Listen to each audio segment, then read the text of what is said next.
That's right, Dan. It's time to let them know. Hashtag let them know. Cavs looking for their 12th straight victory.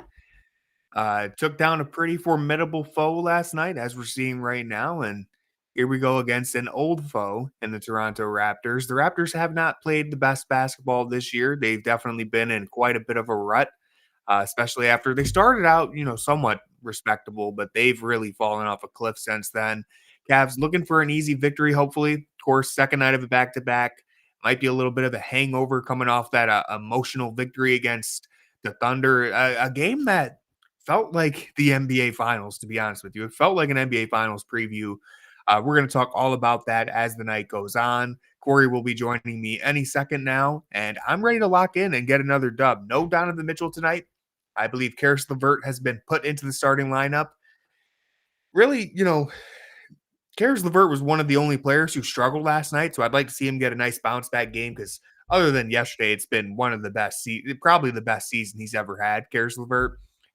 No Donovan, a little interesting. Yeah, I wonder,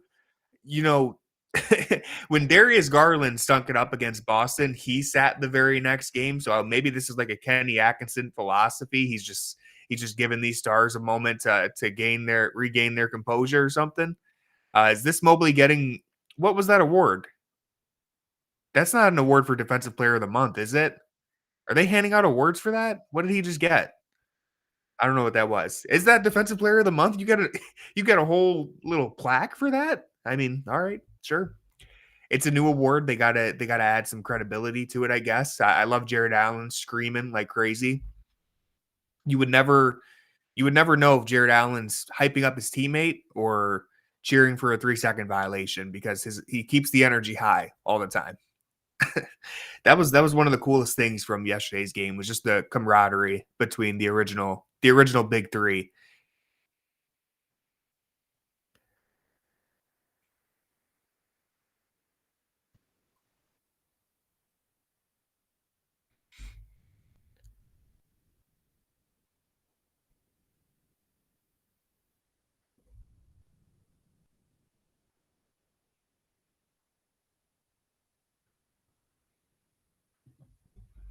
All right, had to respect the moment of silence right there. It's crazy what's going on in California. I'm sure everyone's paid close attention to it. It's been wild. So I know plenty of NBA content creators dealing with stuff over there. So Ben Pfeiffer, friend of the show, he's been on this stream. He had to evacuate, so it's been crazy over there. Welcome, Corey. Sorry to join during the moment of silence. Yeah, it's always awkward during the national anthem and the moments of silence. It's like, do we honor it? We're not technically in the arena, but I went ahead and stayed silent. So, wow, you know what? You're a stand-up guy. I'm talking over the national anthem though, so I guess it's the Canadian one. I'm pretty sure. So, oh yeah. Who cares? Just kidding. They're going to be part of the USA soon anyway, apparently, which we won't get into that. But no, we're here to talk about Greenland exclusively. Prepare yourselves. oh boy. But yeah, we're ready to let them know. Cavs. Greenland. Get ready to learn Darius Garland. You only can be admitted into the States if you vote Jarrett Allen as for the front court. Oh man, it's really crazy. One thing that I've noticed all day today is how much the narratives have flipped about this Cavs team overnight.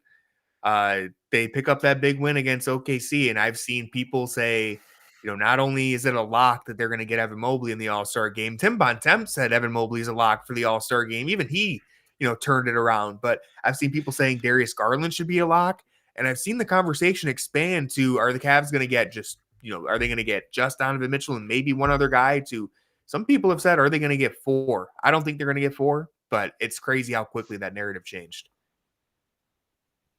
Yeah, I think it's definitely going to be tough for Jarrett either way. Yeah. Unfortunately, he'll likely be the odd man out. His counting stats have suffered the most. And back in November, he did have a little bit of a slow start to the year, really turned it around the last few weeks. He was amazing last night. one of the best games. Like, what's crazy about Jarrett Allen this year is he's played his best games in like the biggest matchups. Outside of he wasn't that good against Boston, but against Jokic twice he looked awesome. Great against the Lakers, great against the Warriors, great against OKC. Jarrett Allen's he's saving all of his best performances for the bright lights this year. He doesn't so he really took that quote to heart. Yeah. It's been great.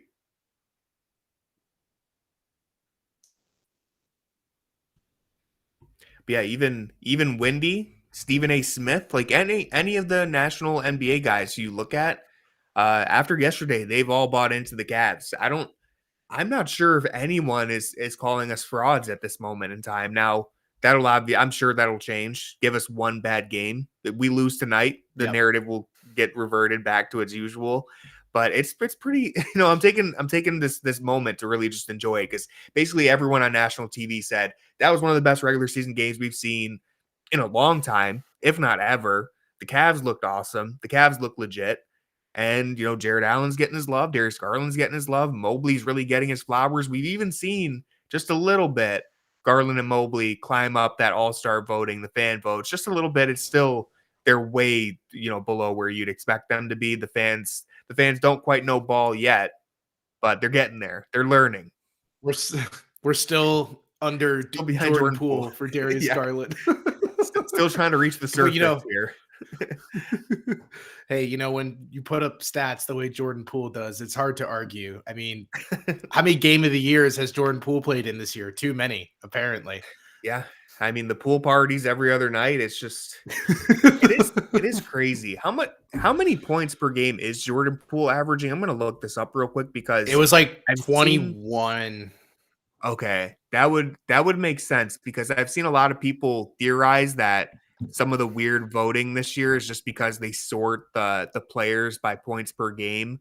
So I bet a lot of casual fans are just clicking like, oh, this guy's averaging 22 points per game, I'll click him. My question is, how many casual fans are actually voting in the All-Star game, though? I guess that's true. I don't know. That's a good point. Because you're going through it to actually be like, let me check the points per game. It's like, you obviously don't know enough to even want to feel propelled to vote. Maybe it's guys who are, or just anyone who's like, well, I know I root for this team, whether it's like, say you root for the Bucks or something, and I want to vote Giannis, but I have to fill out the rest of my ballot. Well, they probably vote for Dame in that case, so I picked a bad team AJ Green to use as a comparison. But yeah, it's probably people who just want to vote for some of their favorite guys on their favorite team, and they're like, well, I have to pick a point guard. Screw it, Jordan Poole. Or maybe Washington just has momentum like that. I don't know. I can't explain it. I tried. I don't know what sway Washington has to warrant these votes. I think it's literally because people are like, oh, I remember Jordan Poole. I remember when Draymond Green punched him. I remember the 2022 finals. That was a good time. Jackson, thank you. Thank you for your support as always.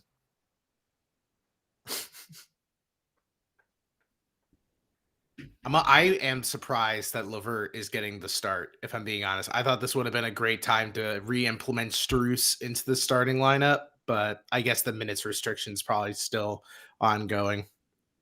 Yeah, that's what I was wondering. I don't know the details about his minute restriction, but I was wondering, because I've gone back and forth on this. I'll be honest. I've flip-flopped on who I think should be the starting small forward. I've said Dean Wade, then I've said Strus, then I've said Dean Wade.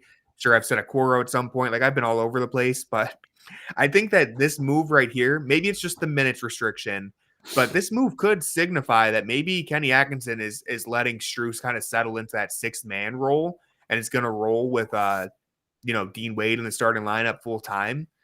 Maybe that's what this move suggests. I could kind of buy into it, because I've always said that Max Strus as the sixth man makes the most sense for this team, because he is that volume microwave scorer.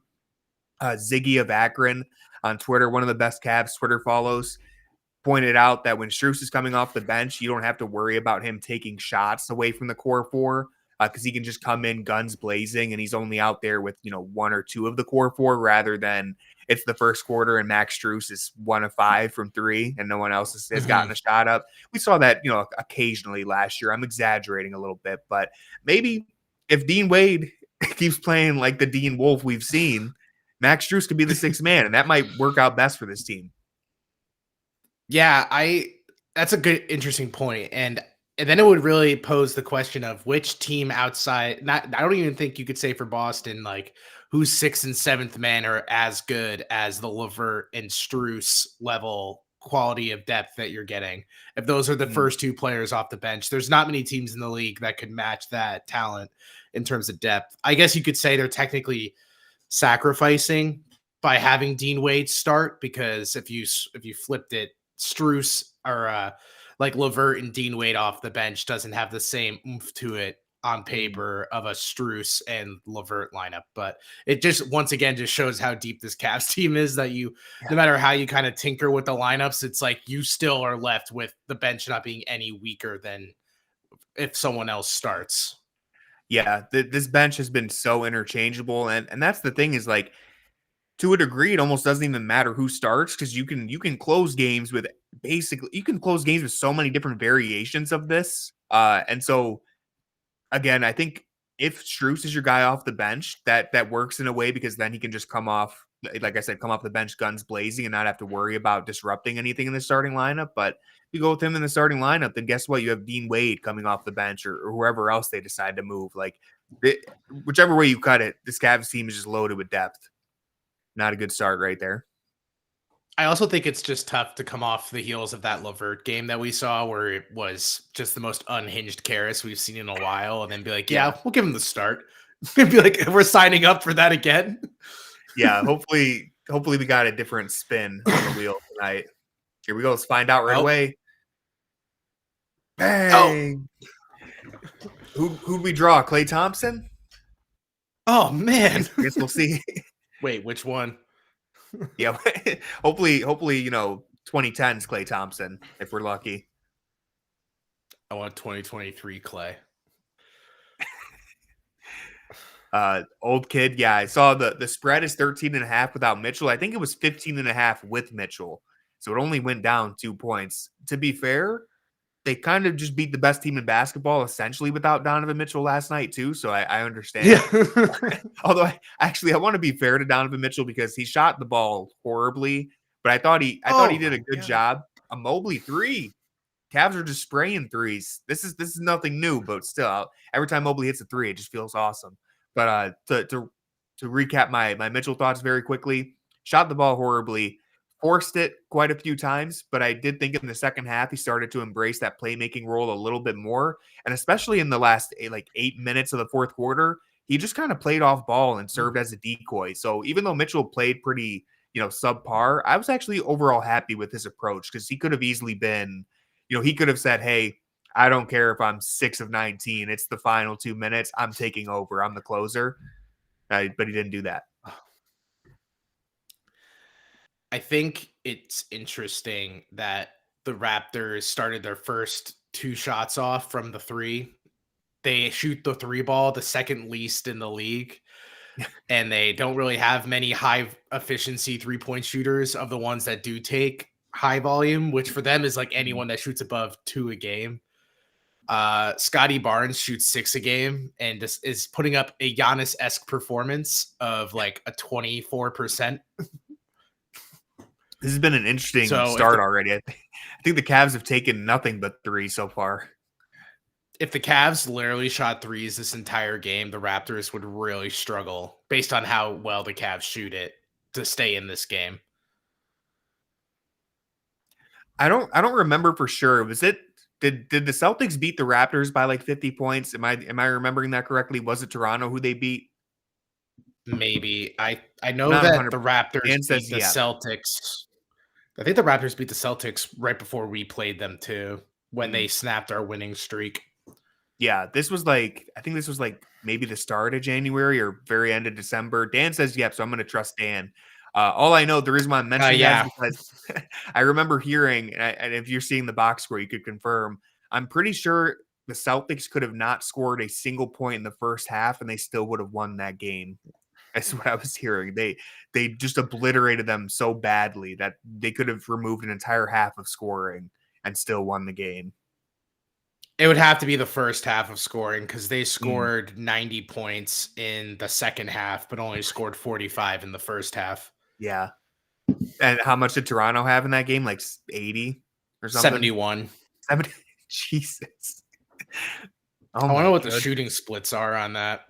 That's crazy. So they could have not even scored in the first half and still won by double digits. They literally went in a 3-point shootout with the Celtics. They shot 43s. The Celtics shot 43 threes.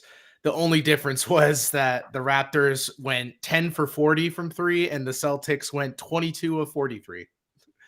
Yeah, not great. Not great for Toronto. But they held it close for the first half. So just know that if the Cavs are in a tight battle with Toronto after one half, just wait till the second half. Yeah.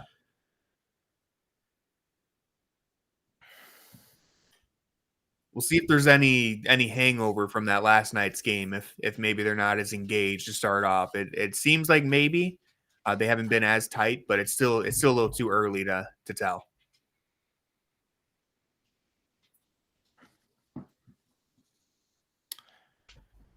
The stream froze for me on that quickly miss. Ooh, DG with a crossover.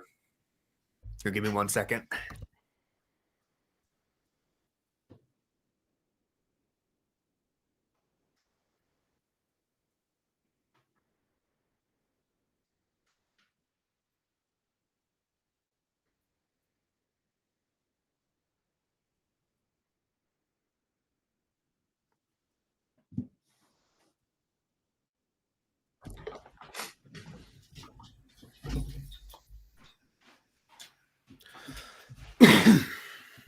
Yeah, DG was great last night. I almost think the box score doesn't really do him justice because he only had like 18 points and maybe like 7 assists. I don't remember the exact numbers, but I think he was even better than the box score showed. He was really, for how good OKC's perimeter defense is and the way that they really troubled Donovan Mitchell when he was trying to get around to his spots. DG had no issue penetrating that defense and getting wherever he wanted. He was very physical, finished at the rim a bunch in the second half, hit the dagger at the end of the game. So he was just great. Ooh.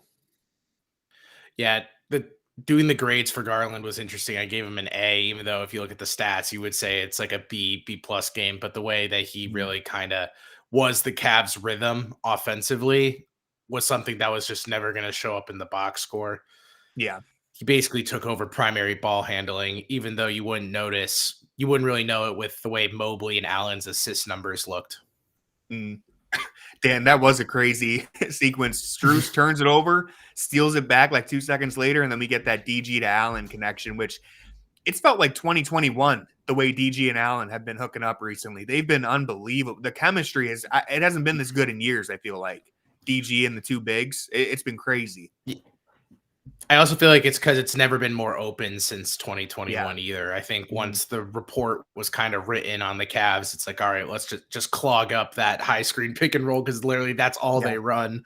It was like pretty easy for them to kind of figure that out. But now that the Cavs offense is so much more diverse, it's something where you take away a lot of the other stuff the Cavs are trying to do, and then you just kind of live with if those rim running attempts are there. And Allen's feasting on those right now. He's never had a clear lane to the basket. Yeah, I think you nailed that because that play right there is possible because DG is able to draw in multiple defenders and just kind of distract them for a moment. And that didn't happen the last 2 years when everyone in the arena knew it was a Garland Allen screen and roll, and the other three players are just going to stand around and watch. Now there's so much movement going on that it's really easy if you're the big man defending Jarrett Allen. It's so easy to get lost, even just for a second, because you have to help to take away one of the 15 actions the Cavs are running. And DG has done a good job of finding Allen every time there's like a momentary gap.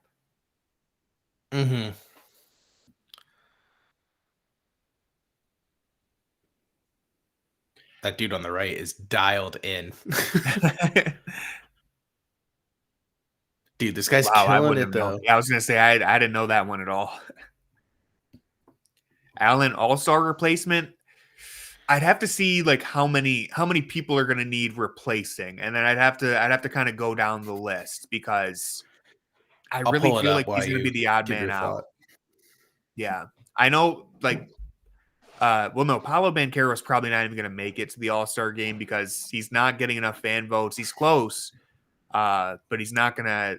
I don't think the coaches will vote him in because he's barely played. Maybe I'm wrong on that. Franz, maybe, but I feel like he hasn't played enough to get the coaches vote. Oh, yeah, Paolo might come back. Today or He tomorrow? said I he know might he just. come. Yeah. Yeah. So maybe he does make it in there. I think it's going to be really tough for him, honestly. I don't see a world in which Jarrett can really get into this.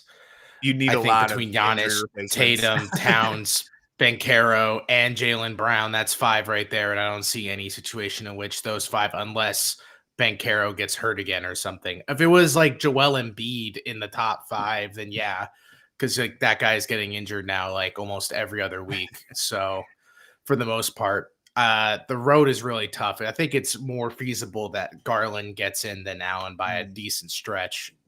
To get 3 in alone is also pretty impressive. Yeah, I was just gonna say that I'm feeling pretty comfortable and happy with 3 All-Stars. Like I still think Garland's gonna be the toughest one to get in there, getting the 3rd one, but Mobley Mitchell, it's a lock, and I think Garland's getting close to being a lock too. That game against OKC really helped. Mm-hmm. Nice. Even though if these people are as statistically driven as they claim to be with these votes, they should just look at the clutch field goal percentage and then realize who number 1 is.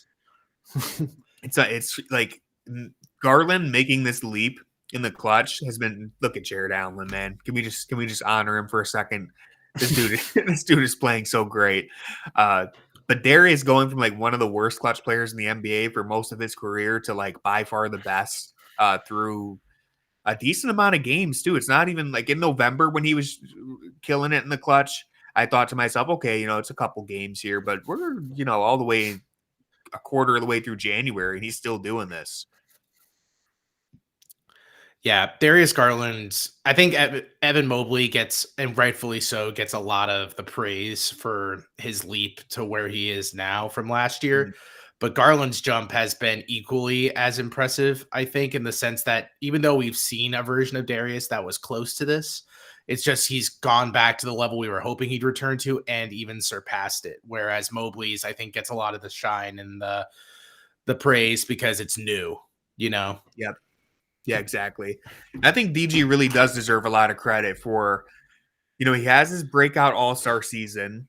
Then the Cavs add Donovan Mitchell, and he plays a great year that year. He doesn't really get as much credit for it. But then the following year, you really see the issues of that Mitchell-Garland fit kind of came to light for the first time where like Garland had a really rough season. And a lot of it was the jaw injury. But even before that, I think the Mitchell-Garland fit, it started to feel really awkward.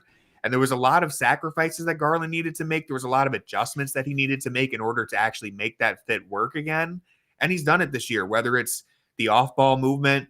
I think that's the biggest thing is he's really embraced playing without the ball and moving when he doesn't have the ball.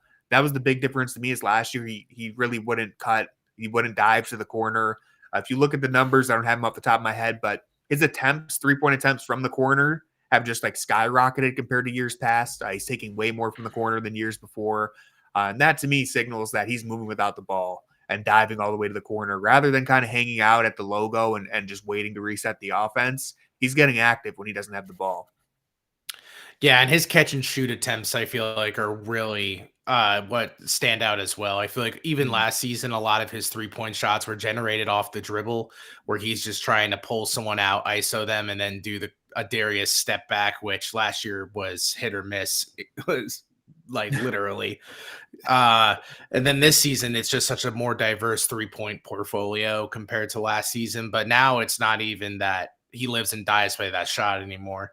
You can just see the confidence that he has this season is so different. And he is just playing at a level that is completely different than honestly him at his best of prior seasons too. Yeah, he's at a completely new level. He's playing the best ball of his career. It's most complete for sure.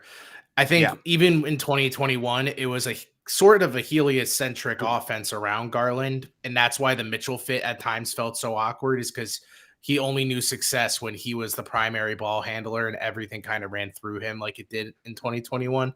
And now he is truly like part of a team and still putting up the numbers. The talent is always been there. It's the mentality that's really shifted. Yeah.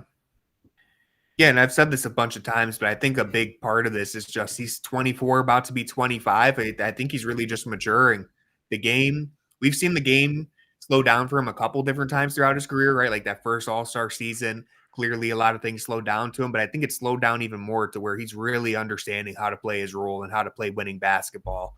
And, you know, a big credit to Kobe Altman and this coaching staff throughout the years, just sticking by the score and giving them the time to develop together, because they could have, I don't think anybody really would have thought this would be the right move, but they could have sold low on him. A lot of people wanted to trade Darius Garland in the summer, but they stuck by him and they're reaping the rewards. Like if you go back and look, dude, they were talking about trading him for Austin Reeves. And so it's like the best path for this team was always going to be banking on the internal growth, and they've really reaped the rewards. Also, this person's putting up a generationally bad performance and deal or no deal. Dude, that was brutal.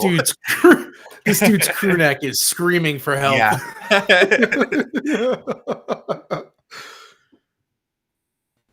I would take that deal.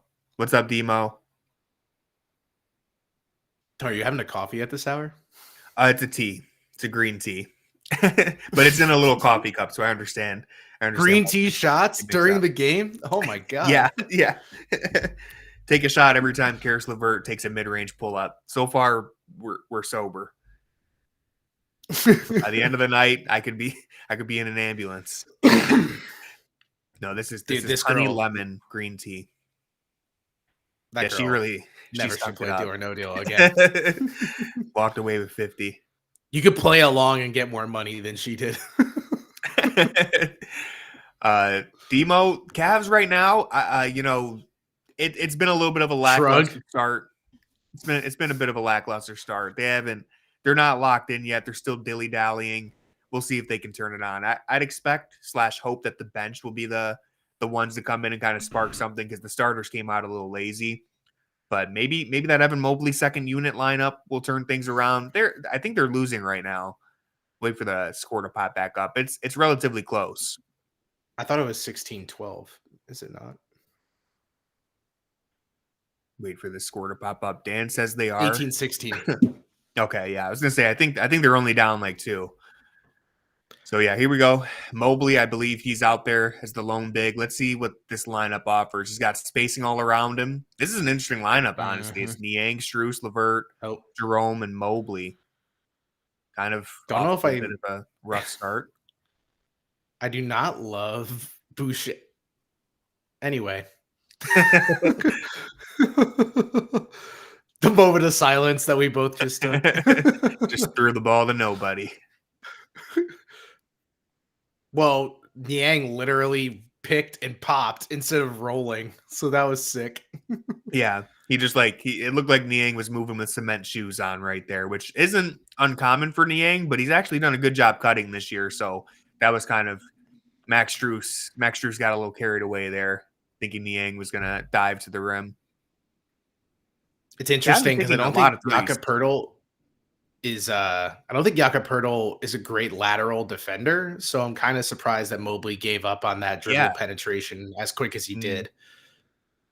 Yeah, they gave it to him in kind of a weird spot, and then everything was like just kind of crowded over there trying to set the screen for Strus, and just not really like I mentioned, they're kind of dilly-dallying right now. The offensive process isn't that clean.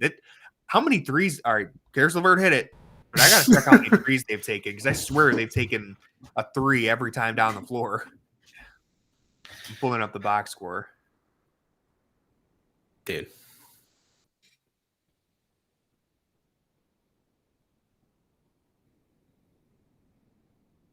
Cavs have taken 9 threes already, which doesn't, that's not like a super crazy amount, but they've only taken 15 shots, so 9 of them were threes.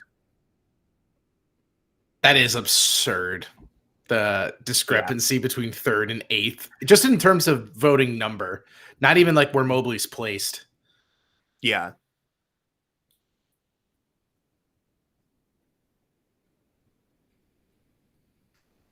I do think the coaches Brad pretending.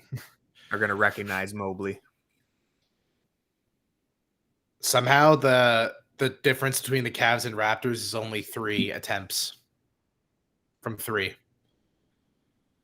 Yeah, it's been a strange game.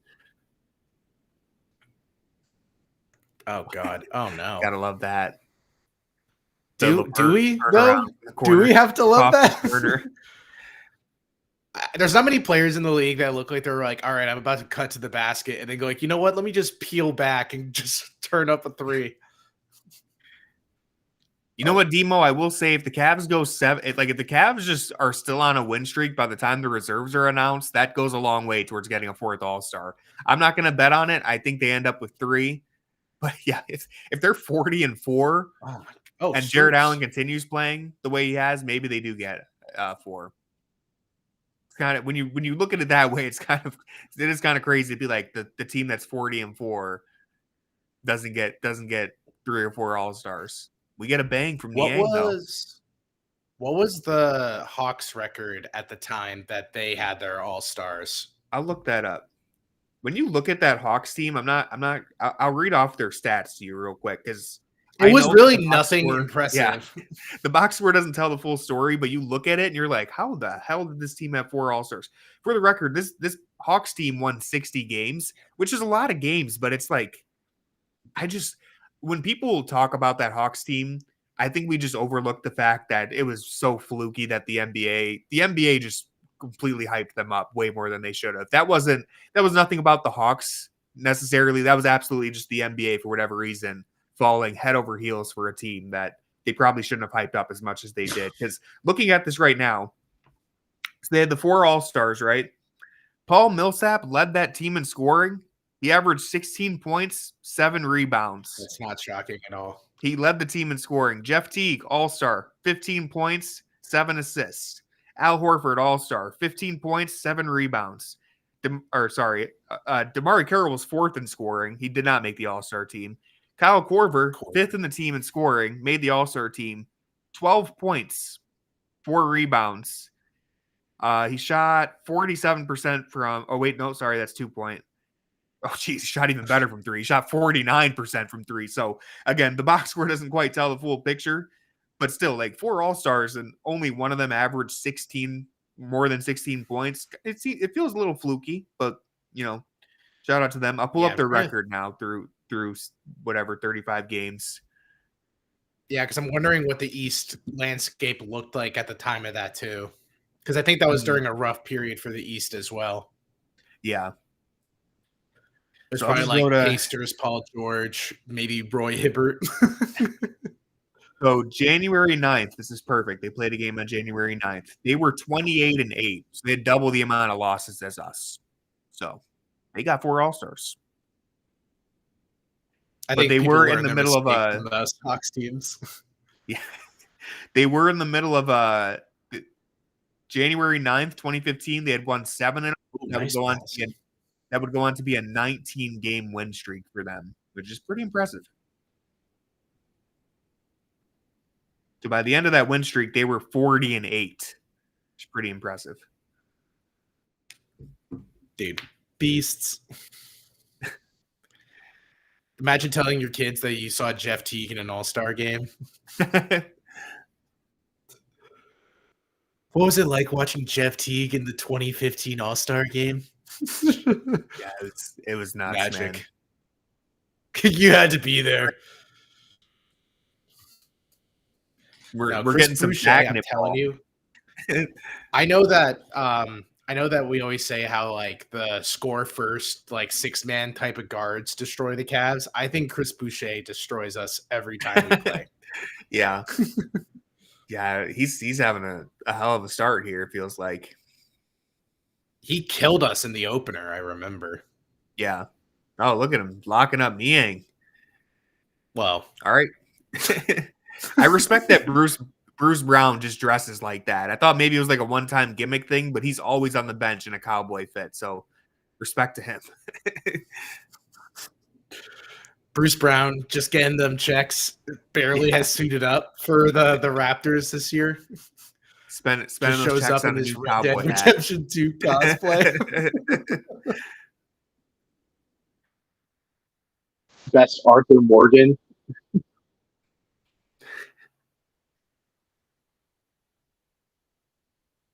That dude is not thrilled. Yeah. Guys are shooting 4 for 12 from 3. Hashtag not great. Gonna have to improve Raptors are that. 5 for 10 from 3. You would say that's pretty good for them. So Sam Merrill is available tonight. Let's see if he enters the game here in the second quarter and turns things around. I am not in the kitchen. What? Jackson is so judgmental, man. First he's dissing me for my t-shirt yesterday. Now he's attacking Corey's setup. Come on, man. My setup is just my office. Sorry, I don't have a picture with me and freaking Luke Skywalker on my bookshelf. Dude, that kid amped. Praying for a free t-shirt. Dude, aren't we all though? The DJ's just gonna hold on to that free t-shirt. Yeah, he's keeping it for himself. He's like, this is actually a fire shirt. Did they give away free hats? They must have. Oh, yeah. Because everyone has that CAVS shirt. Yeah, everyone has the same hat. Must have been on the seats. Someone was in a Spider-Man costume. That must have been unfortunate when they found out Mitchell wasn't playing. They were wearing the full-on suit. They were like on the train to the game. Couldn't even turn around. They see the notification that Karis LeVert's in the starting lineup. It's too late to change. You could say that Karis LeVert is like the Miles Morales. Yeah. I don't know if that correlation remotely made sense. Hashtag not a Spider-Man guy. I think as much as I love Karis LeVert, I think Miles Morales is a little too talented to be in that same tier. No offense to Karis LeVert, but Miles Morales. Yeah, no offense. No offense. You're just not talented enough. He could be one of the different Spider-Man variations. I'm sure there's one out there. The Spider-Verse, there's so many. Miles Morales is a little too gifted. Karis LeVert's a good player. Not hating. No offense. I hate you. No offense. All right, we got Okoro in the game. Okoro led the team in plus-minus yesterday, despite not scoring a single point and really not doing much on offense at all. But the defense was good. I did respect it. And, of course, plus-minus can be a little wonky of a stat. But dude, I had people coming at my grade for Isaac Okoro being like, how could you give him a C- when he was a plus 12 and plus-minus, you dipshit? I was like... Jackson has said that I am too generous with the grades and that you can be a little too harsh with the grades. So I think it's a good yin and yang.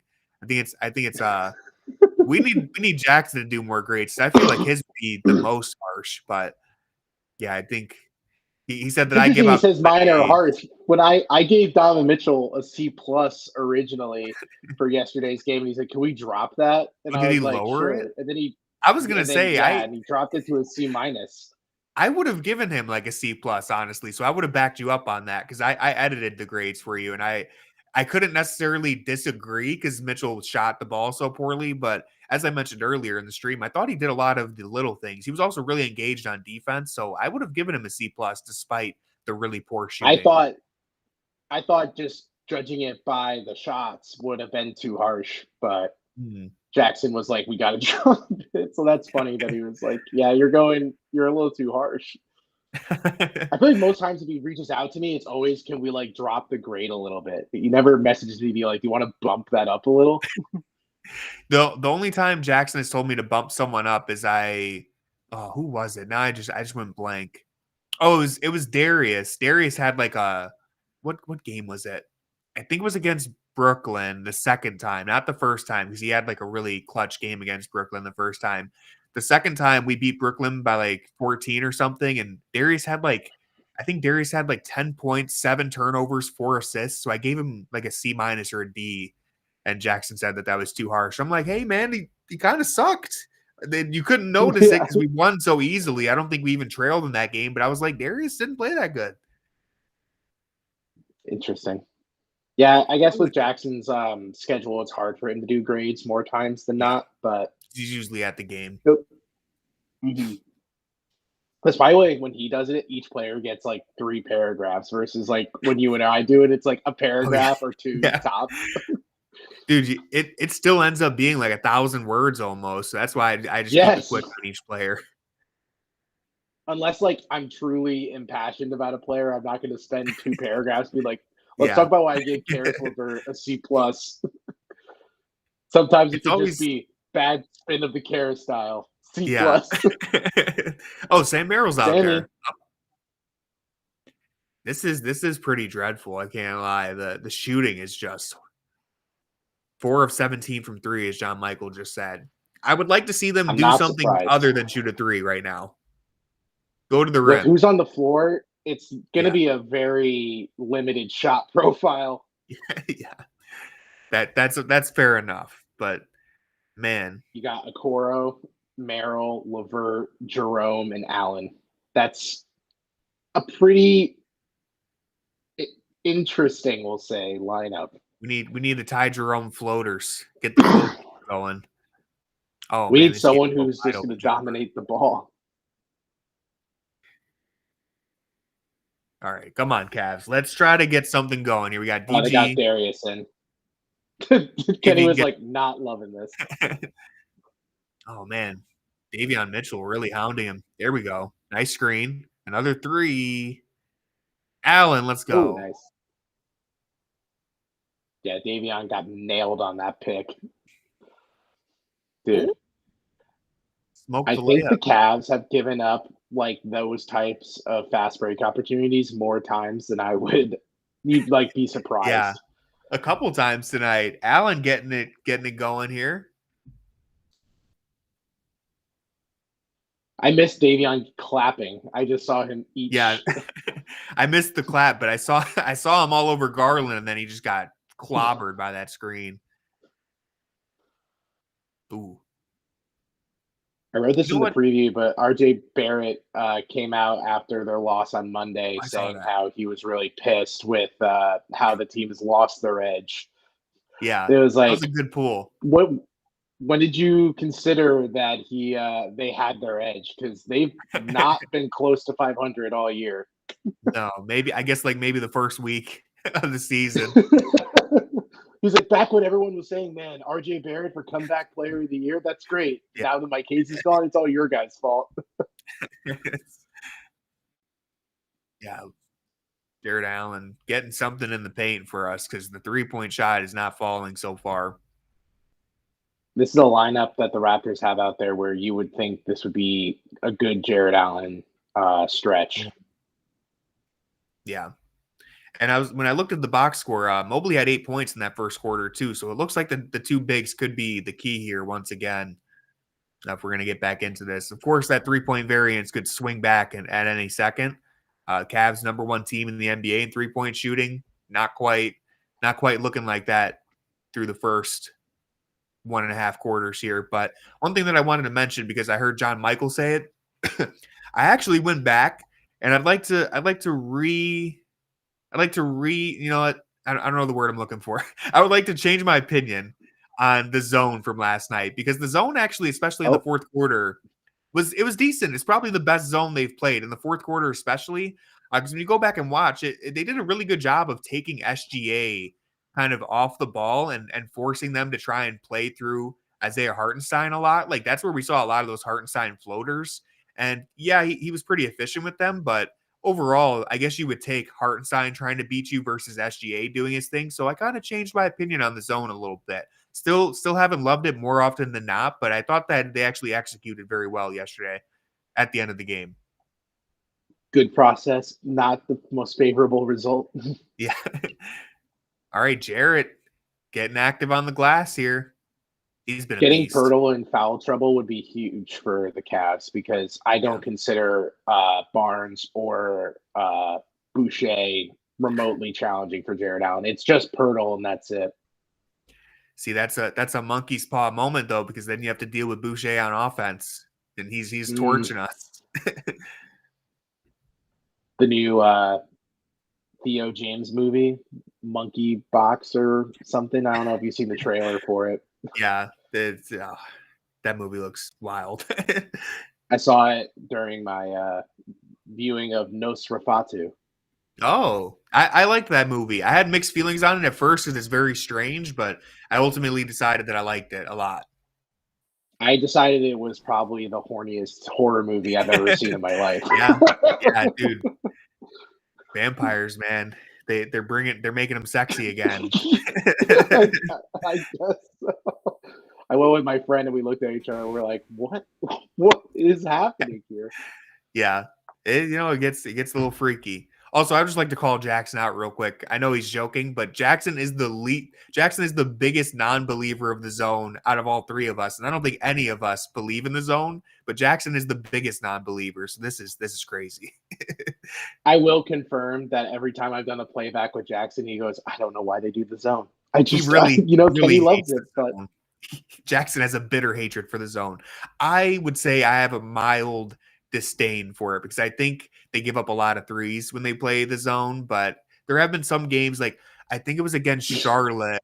There was like that whole, I think I wrote a story about it for Fear the Sword afterwards because Max Strus had returned.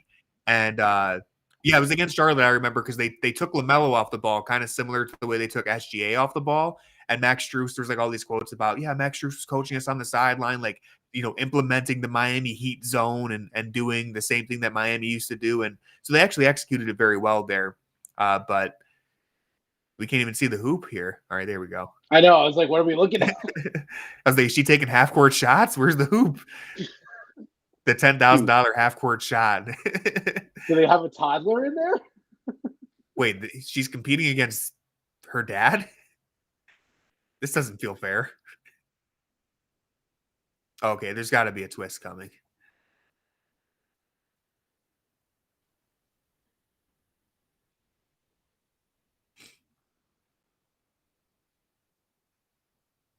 This just does not feel okay. I was gonna say this just feels mean. But, I know. Yeah. I think to talk about the zone and what. Oh, I didn't even realize he's wearing a Raptors jersey. This is a bit, but I think Atkinson forcing it a lot, while it has been sometimes not the best as far as results go, could pay off in the playoffs, especially if it is a situation where, let's say it's against the Knicks and Jalen Brunson's cooking you and you need to take the ball out of his hands. They've seen, like I said, they saw success against Charlotte. They saw success against OKC. So it could be something that they turn to. It's just always good to have, an extra option and something that you've practiced throughout the regular season, because maybe they end up not using it in the playoffs. Maybe they decide, hey, we sucked at this for most of the regular season, so we're not going to try it. But worst comes to worst, at least, you have the reps and you might be able to pull something out and change the dynamic of a game if you have to. It's always good to offer several looks. I mean, look what the Miami Heat do. They change up their defensive looks all the time. Right. And it's something that Spo breaks in case of emergency. And then you always hear on the broadcast and be like, man, look at Spo, tried something new. And it's it's good that you kind of figure it out get major reps in with it during the regular season, like you're saying, because you don't want to be in a playoff situation and be like, all right, guys, let's break out the 2-3 zone. We're going to run the zone for the first time. Everyone thinks when Nick Nurse ran the box and one with the Raptors, that was the first time they ever broke that out. So if you look at the numbers, they actually were running it a ton. What's up, Cleveland Cavaliers? Thanks for joining us. When you get to the playoffs, you're going to play the same team 4 to 7 times. You might have to offer some different defensive coverages to them. So it is also really, really good that despite the zone not feeling too great all the time, it hasn't cost them any wins yet. So it's you kind of get the best of both worlds. You're experimenting with different things and you're still crushing teams on a nightly basis. Jarrett Allen, man. What more can I say? Jarrett Allen.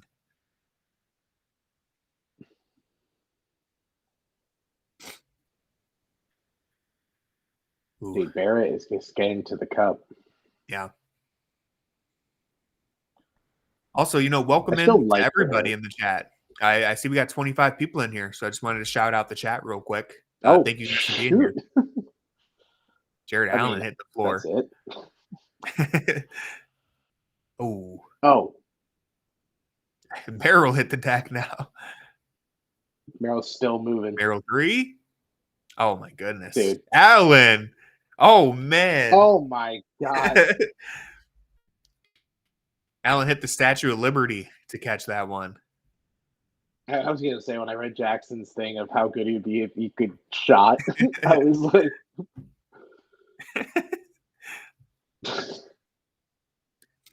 All right, Jared Allen giving this team some life. He's been amazing. Here we go, Dean on the fast break. You could start a franchise with either Sam Merrill or Grady Dick. Who would you take? That's what the streets are often asking. I think you're the first person who's ever thought of that hypothetical in the history of basketball.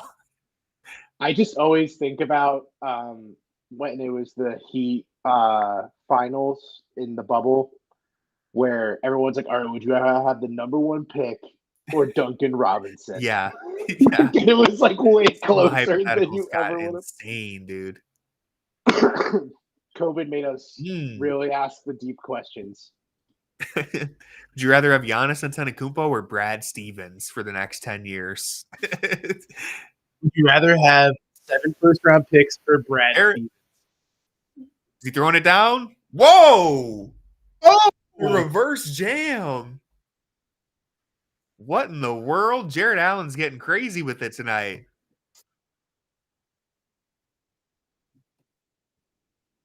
Look at this. The J Huff reverse special. Oh my God. J Huff. All-star him. Yeah, Jared Allen understands that, you want to get to the All-Star game, you got to start getting creative with it. That was nuts. I've never seen Jared Allen do that. LeBron-esque. That starter jacket is sick. Here, I'm gonna work on getting that clip posted to Twitter real quick. So I'm relying on you to carry the show. Oh, good. All right, let's break down this 3-point analysis.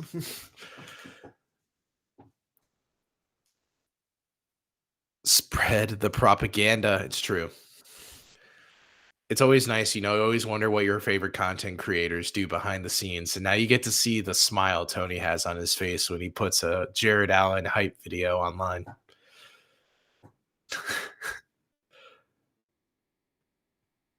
They always say don't meet your heroes, but you obviously haven't met Tony Pesta before. Dude, all right. Go off.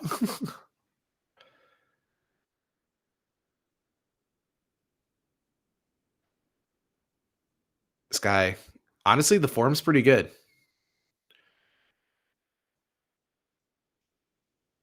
Demo, you don't have to attack Tony like this and his decor. Some people get attacked saying that you're doing it from your kitchen, even though it's not even my kitchen. Demo's attacking me. Sorry, I had to. So when I was clipping that, the thing is, I tried to trim the clip, so I had to mute the stream for a second. That's why I had Corey fill in for me. But I come back and Demo's slandering me. This is crazy. Yeah, no, I know there actually is some decor up here. To be honest with you, this is just a spare room where there was literally nothing in here. But this is where I set up for the streams. But look, there's some posters up here. We got the Spirit Halloween posters that I got November 1st because they were like 50% off. So I was like, hell yeah. And I had a spare room to put them in. So there you go. Unfortunately, I haven't figured out how to set up the camera where you can see that. And like, I still have like a comfortable setup, but one of these days. What made you abandon your room for the guest room? Originally, it was because I was trying to be hardwired into the internet. And if you recall, I had to have this damn cord go from downstairs all the way upstairs through the laundry chute. And the closest room to the laundry chute was the spare room. Now we just got new AT&T. I have a Wi-Fi extender in my room and I can hardwire into that. So I might end up just moving it back into my room. sometime soon. But since I have this desk sitting in here, I was like, it's still the setup's fine. But maybe I'll move back into my room, because then you get a bookshelf and see my books and all sorts of random stuff. I have my favorite movie, Paul Atreides from Dune. I have a Funko Pop that you guys can look at, so it'll be much better than the blank wall. I'll make Demo proud. Dune's your favorite movie? Dune Part 2 is definitely my favorite movie of last year. I don't know if it's my favorite movie all time, but last year, my boy Paul Atreides showed out. Wow. I got that. I saw Christmas. Dune 2. Was not. I think Dune just doesn't hit for me the same way it does for other people. Spicy take here. It's okay, Jackson. I don't think it's a bad movie. I just like I see all the hype heading into Dune Part 2, so I watched it after watching Dune Part 1. But yeah. But I thought it was fine. I didn't think it was a bad movie. I just don't think it scratches that itch for me. That's fair. I respect your Will I watch opinion. the next Dune? Probably, because I've already watched 2 of them. But yeah, Dune Messiah, man, it's gonna move mountains. Isn't it supposed to be like a terrible book? I haven't read the book yet, but I've heard when I was like looking online, because I read the first Dune book, and everyone is basically like, yeah, you can kind of just stop after the first book. Yeah, that's what I've heard too. After, but there's no point in reading them. And they already put into production Dune 4, because I think Messiah is like filming soon or something. I actually have faith in the movies. Well, I haven't read the book, so I don't know how bad the book actually is, but I actually have faith that the movie could be better than the book, because I think there's some things that they changed from the first book. The first 2 movies are it's the first book, just split into 2 parts. And I think they changed some things that made it better. So I have faith in the movie, but that's we can start our Dune podcast later. We'll try to lock back into this game. And I'll get this clip uploaded real quick too, finally. Yeah, if some guy wouldn't stop talking. No, anytime I get an opportunity to push the Dune propaganda, I'll jump on it.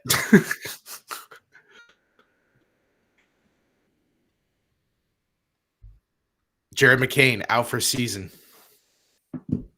Yeah, that's tough. Darn, if there's anything I really wanted to see, it was Philly really push through. I do like Jared McCain, though. I know he's like a player that gets weirdly a lot of hate on Twitter, but he's too joyous for the average NBA. Yeah, fan. God forbid a guy live. Can't stand to see a young NBA player dance after the games. I do think it's funny how you would try to TikTok with like Kyle Lowry and stuff. yeah. Can I think of a player that was would leading hate the rookie TikTok of the year more? race too? Kyle this Lowry. is a very weird rookie of the year race. Yeah, I don't even know who's leading right now. Maybe Zach Edey. I don't even know. Yves Missi. Yeah, Missi's playing decent. I feel like Edey, I see stuff. Oh, wow. Instincts, spidey senses. Also, just terrible foresight by Scotty Barnes. Just threw it right into the back of Evan Mobley's hands. As I feel usual, like he was trying to Evan do Mobley like dominating Scotty Barnes. I feel like he was trying to do like the throwback to like was it Matt Barnes? I don't know. And Kobe? Yeah. I think he was like trying to pull off his own moment or something. I don't think that's the one I'm thinking of. Oh. Yeah, Matt Barnes and Kobe's the one where like Matt Barnes like tried to the scare fake him, make but him then flinch. they like but then they there's like a thing that I read that said that camera angle makes it seem like it was right in front of him, but it actually wasn't. I've seen that. Yeah, it actually isn't as close as you think. Oh. Poidle. All right, Cavs started to generate some offense there while we were talking about Dune. See if it keeps going. All right, so Messiah, tell me the differences of the book. Yeah, Dan, I saw that chat too. Is probably just eviscerating us. Oh yeah, let me check the YouTube chat. That was any hate comments? Can you guys Oh, just you know what? shut up about Dune? Someone said Dune Messiah is pretty decent. It just drops off in quality. That's all right. I promise this will be the last thing we say about Dune. I've heard that Dune Messiah is the only other one that's worth even giving a chance. And then what it is, Frank Herbert is the author, and I believe he passed away after the third book, and his son continued the series, and apparently his son just didn't have the juice. So no disrespect to him. What a bold thing to do. Yeah. I've heard that his son didn't carry the torch. That's like nepotism, like to the highest degree. To be like, it's like one thing to take over a business that your parent built, but to like literally be like, yeah, I'm gonna write in the same style as my like award-winning father.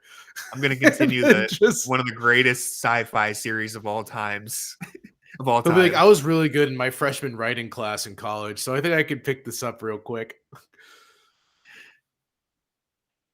Derek Simmons on YouTube says Mobley should grow an afro with JA, and that will enhance their blocking abilities. If you can enhance their blocking abilities even more, the NBA might step in and shut this down, because that would just be unbelievable if they got even better.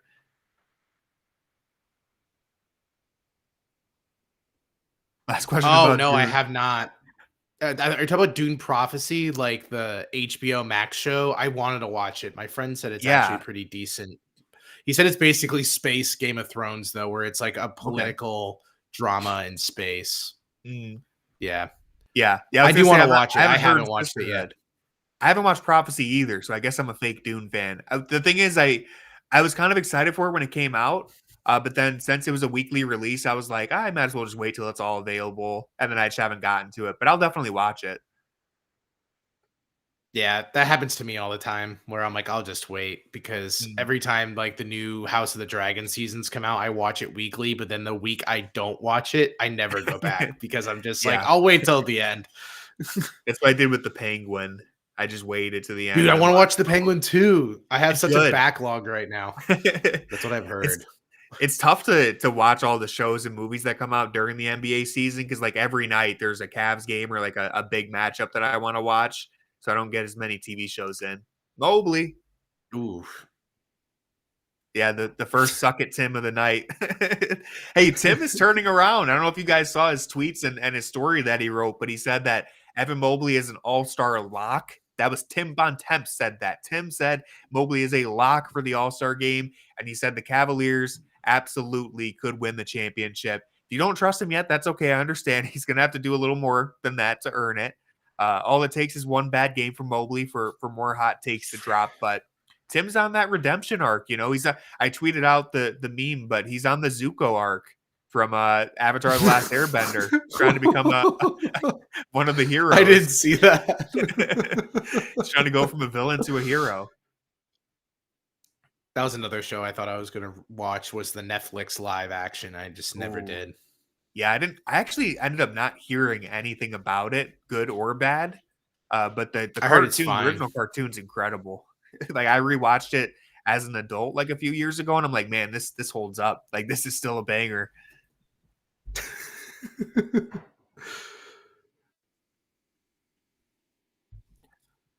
Ooh. Oh my God, dude. All right, we go to halftime tied. I would actually take that as a decent outcome for the Cavs, considering how horribly we started this game shooting the ball from three. I think the fact that they've clawed back to tie it up, and really they had momentum for most of the final few minutes there. I'm feeling pretty decent that they'll be able to. I think the talent disparity is going to show itself in the second half. I think they'll end up going up by double digits.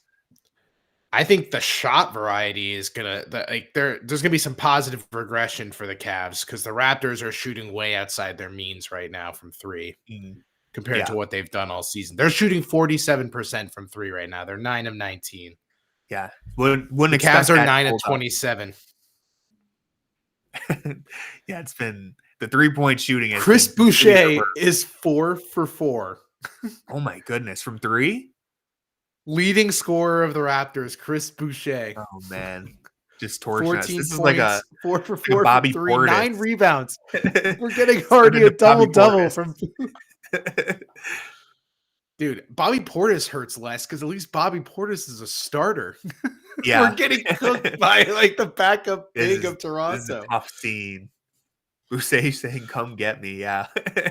Hey, I would take a. You know what? I'd probably take a Niang for Boucher trade, but at the same time, Niang's been good, so I won't throw him under the bus like that. But yeah, someone's Is gotta Boucher just bring not him. an upgraded JT Thor? Basically. I feel like this might, because I don't watch the Raptors very often. This is probably a case of Boucher's lighting us up, but more often than not, he's just not that great. Like I think maybe we're getting a sample bias here. Feel like he's not that good usually.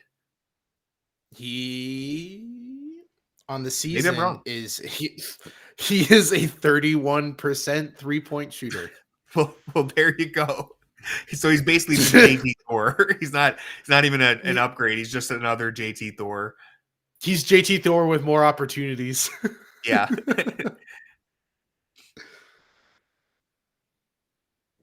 However, in his last 10, he is 46% from 3. Hey, that's going to go up even higher if he keeps shooting like this. Against Cleveland this year, he's 50% from 3. Oh man.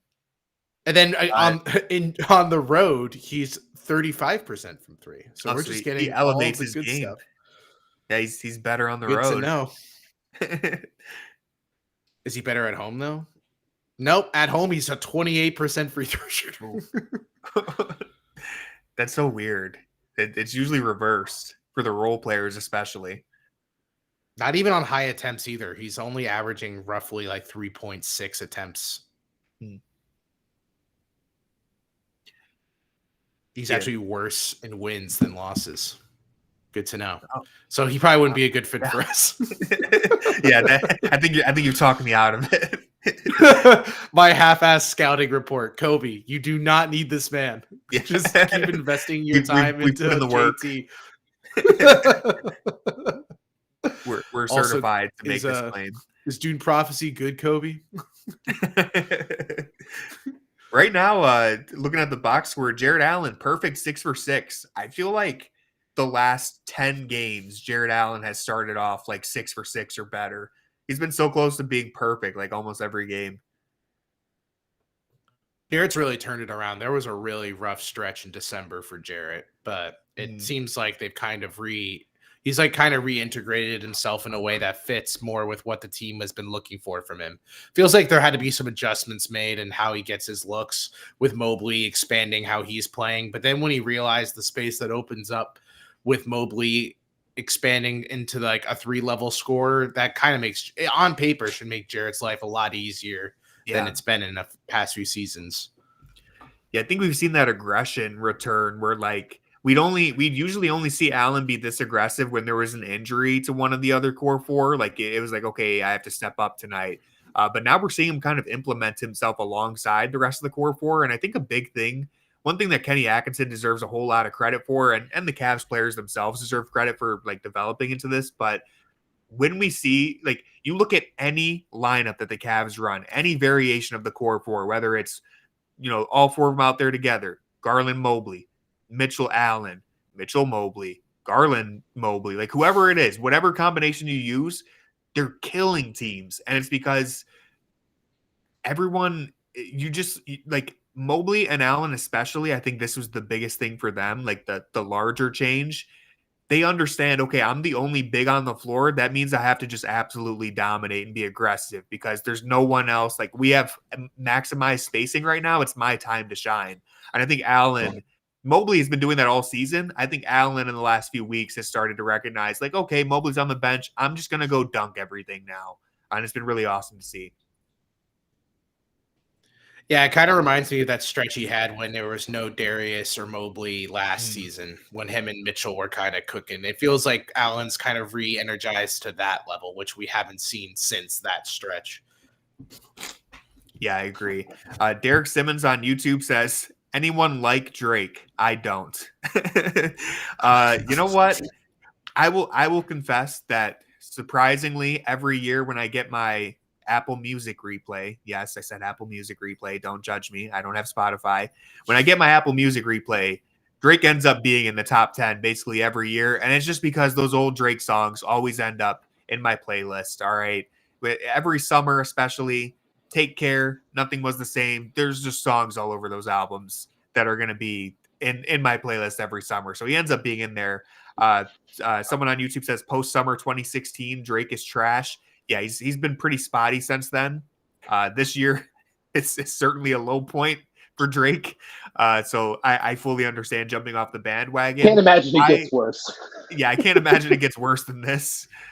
His old stuff is good. The new stuff, it's very hit or miss. Like you'll find one or two songs that are worth listening to, I think. But yeah, bad year for Drake. I think what's so funny about Drake recently, I guess this also still applies to the post 2016 stuff, but Drake only releases like good songs when he gets attacked, because the Meek Mill period was some of Drake's best songs. Yeah. And now like some of his best music recently has come off this Kendrick beef, where it's like he goes back to like throwback type songs instead of the R&B stuff, which he's definitely leaning into more of like in his more recent tracks. Like Push-Ups is like a decent song for Drake. Like it blends in with his whole discography. I actually thought Push-Ups was like a good start to the beef for him. Family Matters was even decent, but then Kendrick just pressed the button. Like Kendrick just pretty much showed that there really are levels to this. And then it was the Heart Part 6, I think was Drake's last response. That was just like abysmal. And then Kendrick has just been taking victory laps. He's just been going like he's just been double tapping Drake, triple tapping, just keeps coming back to end him over and over again. Every time he thinks it's the final nail in the coffin, Kendrick just comes back with another one. I'm sure the Super Bowl, he's going to have like 30,000 people chanting certified blank. Like it's going to be, we haven't even reached the peak for Drake's, or I guess the opposite of a peak. We haven't even reached rock bottom for what's going to happen to Drake, I think. But after that, it can't get much worse. Yeah. I would say rough time for Drake, but if the allegations prove true, then I guess he's just getting his due. Yeah. Which is tough. I mean, the Millie Bobby Brown thing for Drake was a rough period too. And I think that kind of was like the first peeking to that. So maybe, I think there's a lot of fact to what Kendrick might be saying. It's hard to justify or explain that. He's like, nah, man, we're just really good friends. And it's like, what? That's what you're like. I think he's like, I just want to know the spoilers.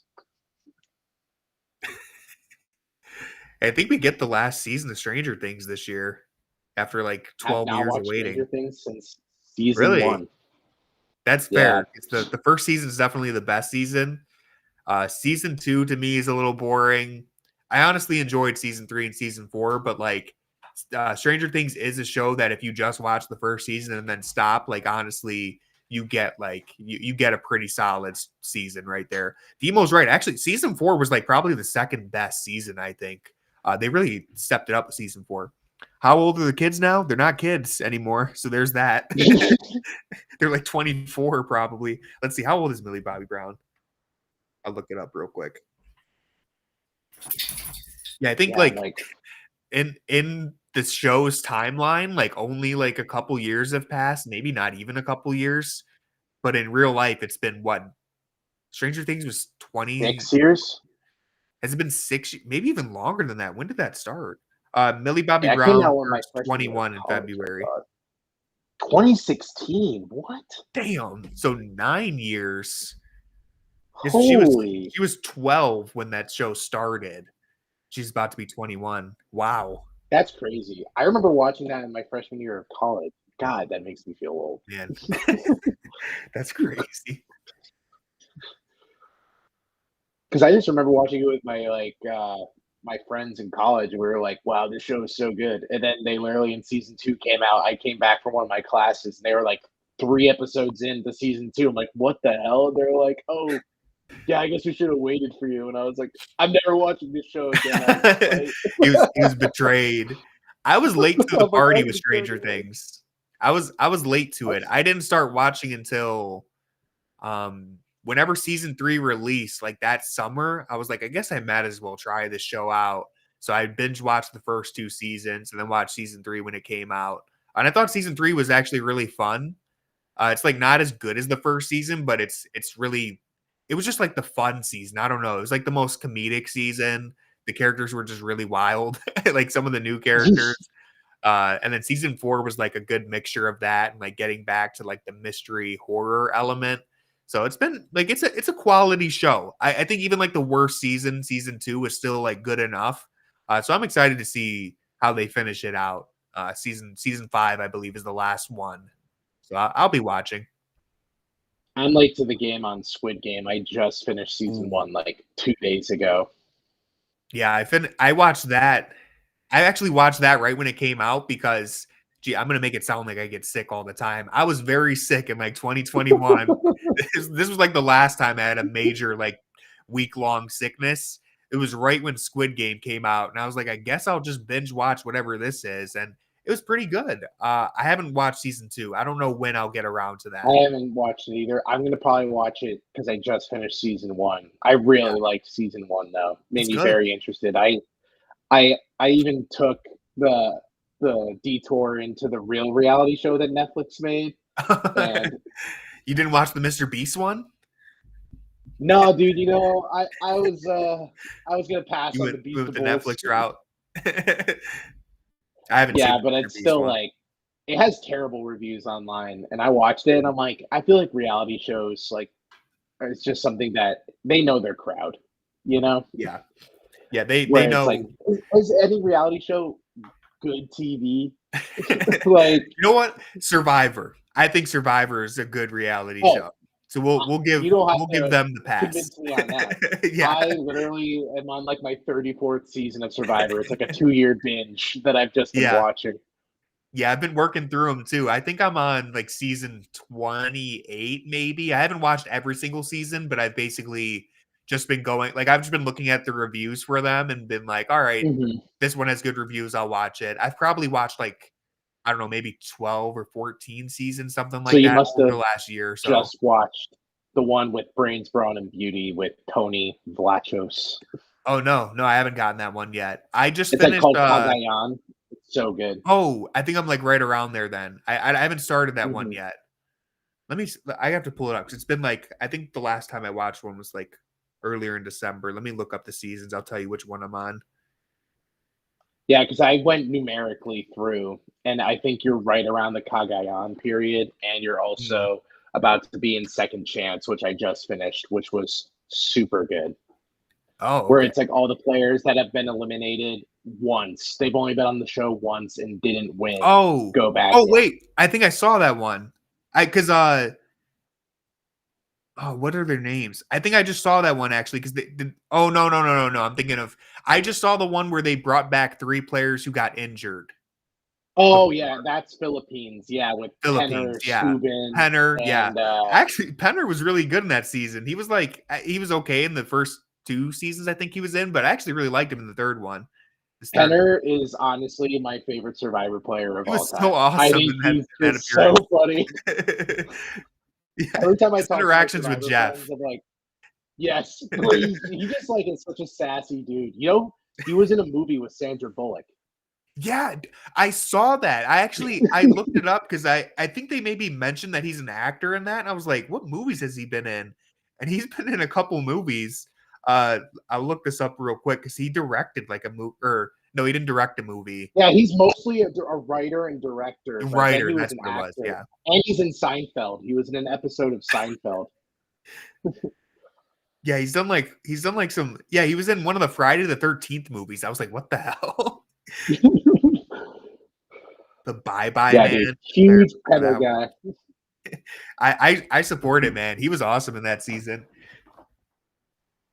All right, here we go. Let's dial back into Let's see if the Cavs can stop Chris Boucher and Emmanuel quickly. Let's regress Boucher to the mean, please. Yeah, Jarrett Allen's got a double-double already. Oh, that lob had keeps some it going. To it first. Has not missed a shot yet.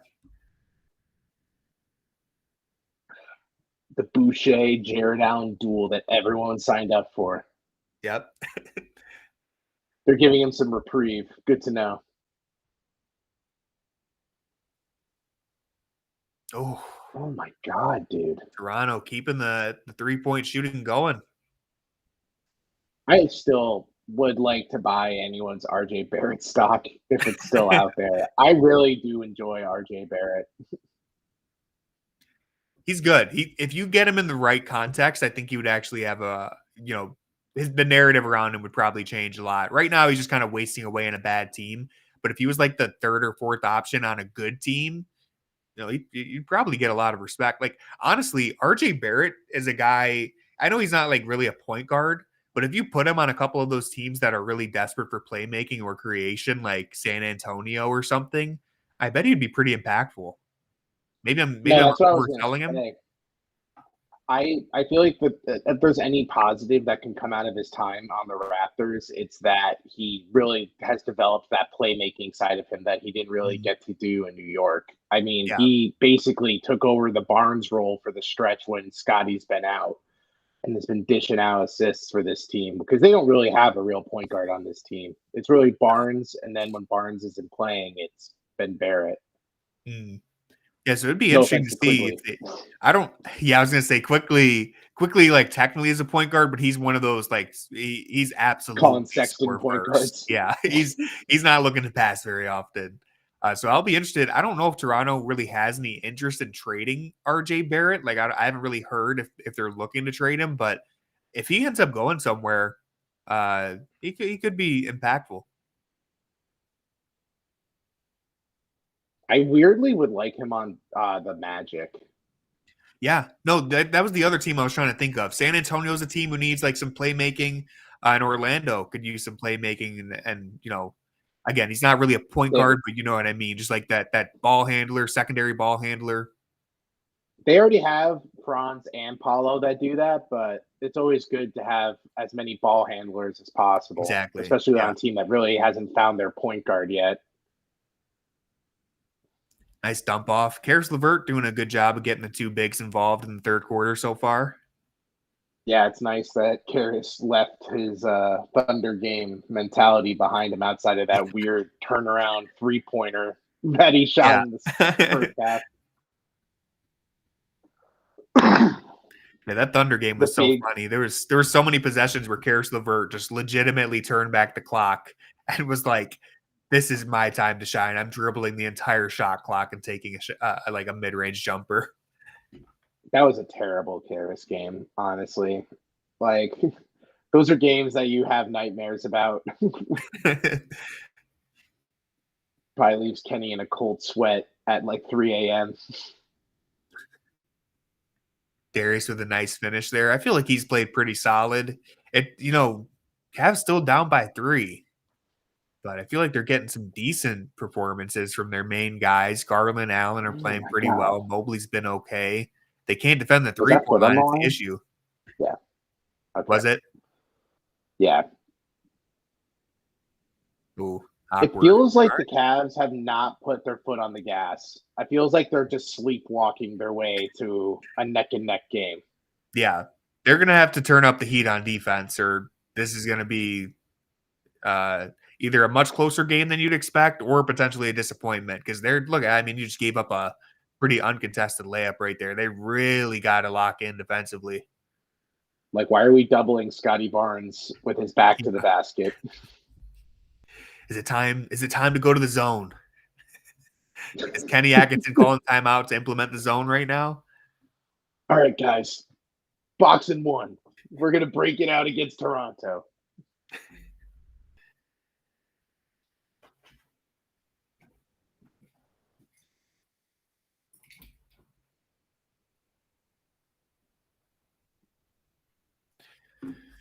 All right, while we're at a break and play right here, I want to say again, thanks to everyone for being in the chat.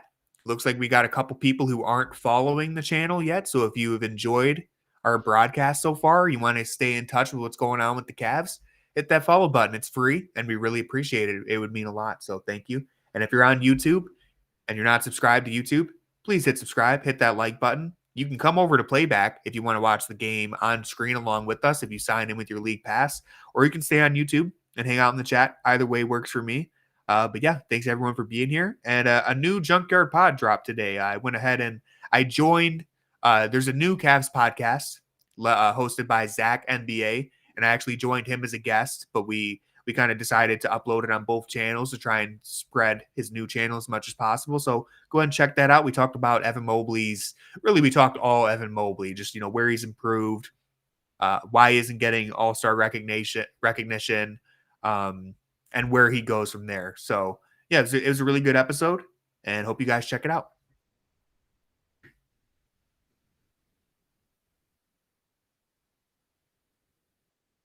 Tony spreading his wings, learning to fly. Some Cedar Point. I feel like I never see the Cavs. I've never seen a Cedar Point cam in a Cavs game. It's the first time. Yeah, it was a new part of the wheel. Karras has his own wheel, and apparently so does the Cavs arena. The Karras LeVert influence.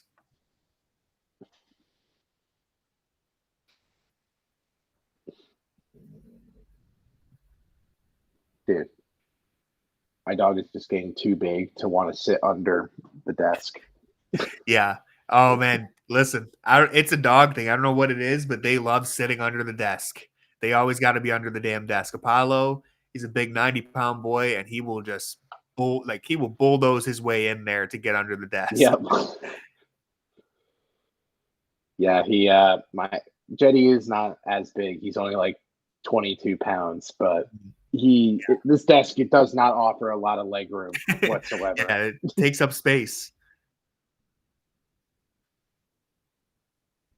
Oh, so they ended up counting this as a 3. Oh, damn it. I was so confident that his foot was on the line. All right, Cavs. Let's try to get some life. I'm more concerned about the defensive end right now. Offense hasn't been great, but it hasn't been awful. I think the defense has been pretty subpar.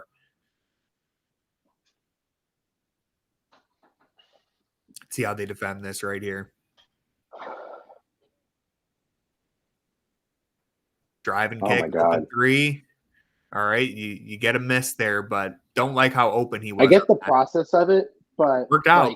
We can't play them like the percentage. Yeah. That was definitely a situation where you try to look at the process a little bit more than the result, because I don't think that was great defense, but it turned into an easy layup for you. So the result was great.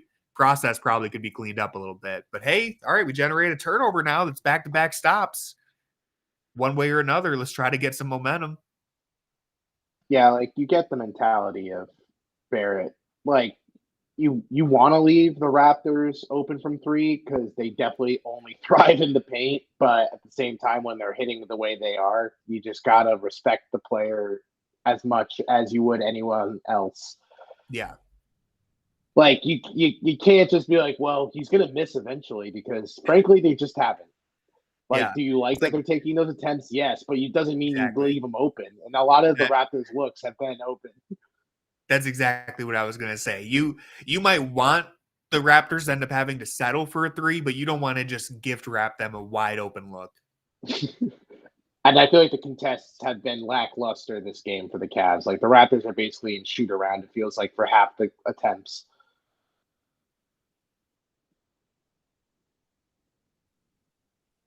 What? Oh, all right.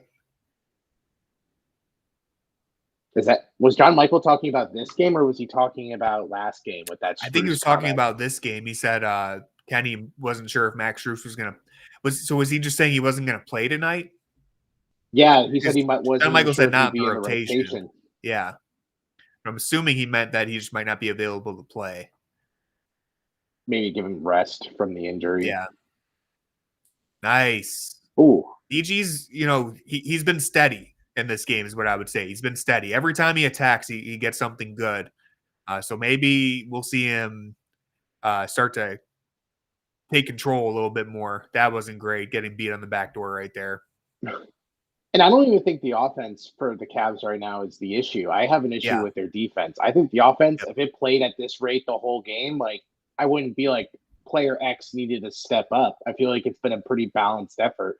It's just the defense has sucked, honestly. It's been lackluster, and it's playing like a team that truly doesn't respect their competition. Case in right point. there, open corner three. They're about to give up 100 points in 3 quarters to the Raptors. Look, I get Jamal maybe even more Shed than that. isn't like a barn burner, but come on, dude. Like 12 for 23. 12 for 23 from deep. Bad turnover right there. Bad spacing. Oh, Ty Jerome with a takeaway. That was a terrible pass by Shed. I don't even know what he was looking for at. Oh, bad sequence from Garland right there.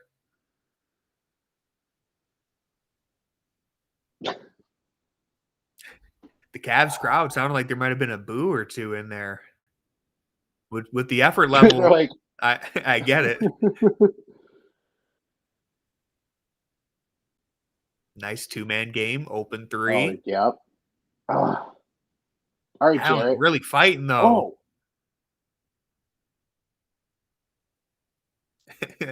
Yeah, it's the defense that's the problem right now. It's always tough when you say hombres, but you pronounce it like John Michael does. You say hombres. Yeah. Those are 2 tough hombres, eh? At that point, just say 2 tough guys, John. Yeah. He was venturing out of his comfort zone right there. I'm surprised Brad didn't throw in like a Mexican food take in there or something. Yeah, he really held back. I love quesadillas, John. You have those dollaritas? All right, Niang back on the floor here. Dude, we can't be getting picked apart by Jamal Shed, Jakob Poeltl. Yeah, it's just drive and kick right now. Drive and kick, get Brad touch the paint. Keep Brad away from us. I can't. If I saw Brad at an Applebee's, I'd probably turn around because he's probably Brad Plastered has to be probably one of the most annoying people to run into at the bar. They got Brad's picture on the wall at Applebee's. I guarantee it. Somewhere in Northeast Ohio. God, dude. There's a Brad picture hung up there. His jersey in the rafters. Jerome floater, offensive foul, travel. Wait, what?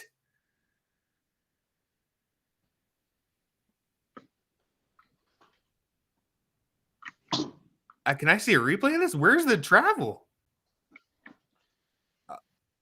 What? I think they thought he hopped. Yeah, I was going to say they're saying he hopped, but that didn't look like he hopped. It just looked like he took a 1-2. That was a really bad call. The refs are not the reason we're losing at all, but that was a bad call. Ugly defense right now. Really ugly defense.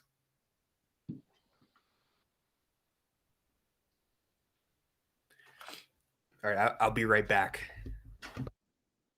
All right.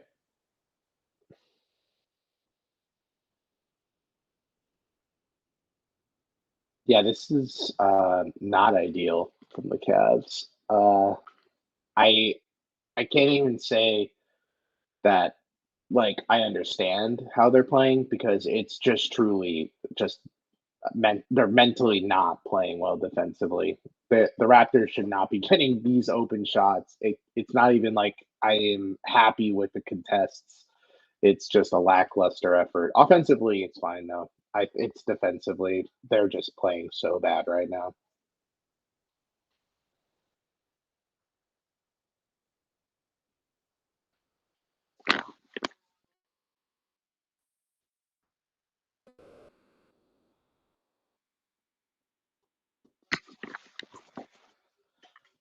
Yeah, definitely. I would agree.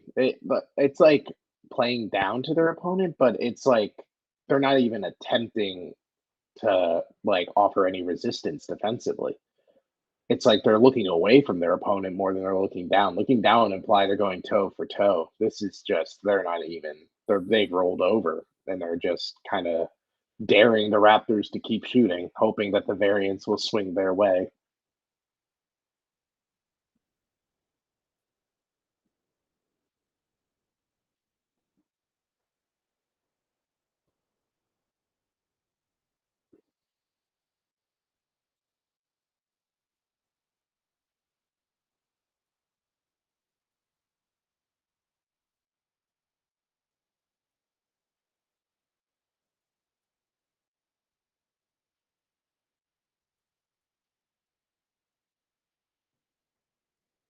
Oh yeah, I forgot that was on today.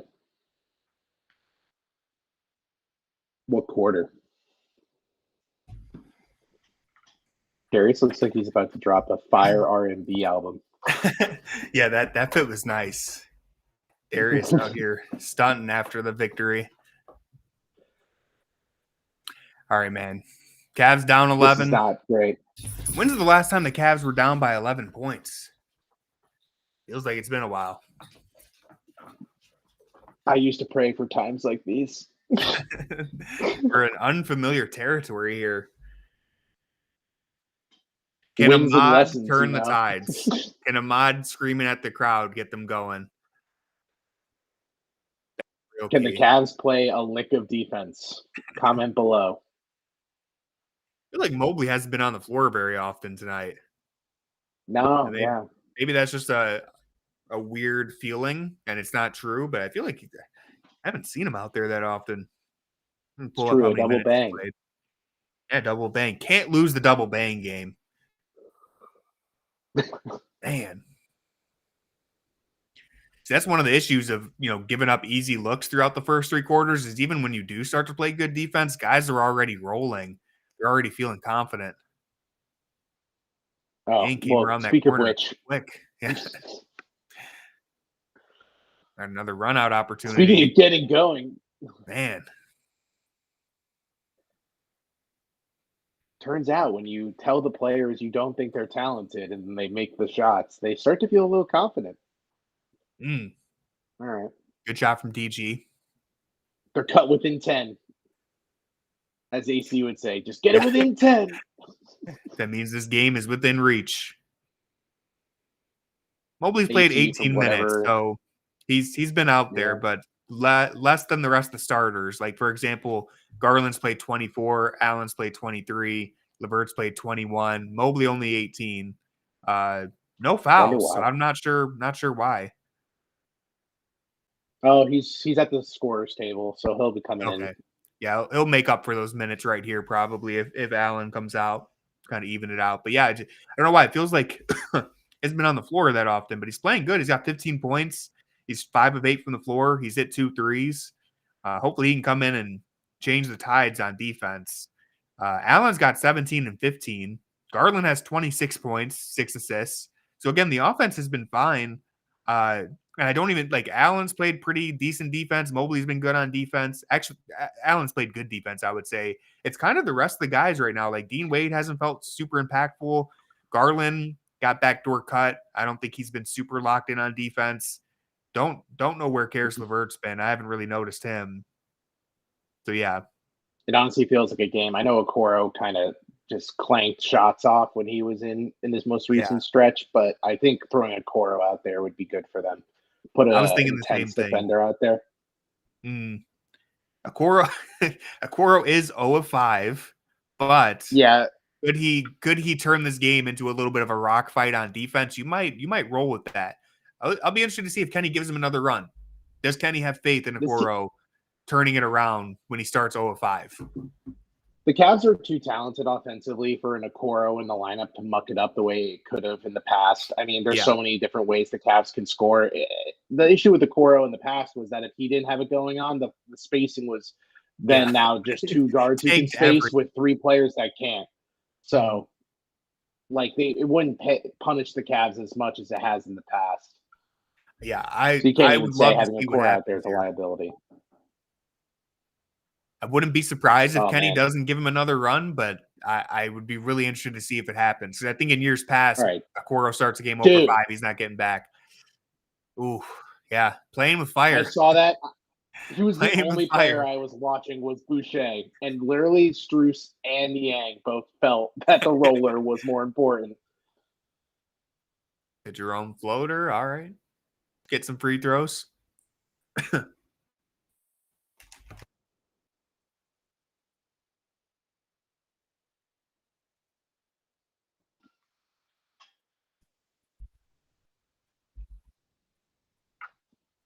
Yeah, I think here's my wish list. Well, at the top of the wish list that the Cavs just drop a Cavalanche and go up by double digits. But as long as they can keep it relatively close like this, You get down to the last 5 minutes of the fourth quarter, you put in Evan Mobley, you put in Jarrett Allen, maybe it's Okoro, maybe it's Wade out there with them, and you just completely lock down on defense, and you hold Toronto to like 2 points in the last 5 minutes, and you end up overcoming this otherwise like, just kind of a subpar night. Hopefully you can walk away with a win.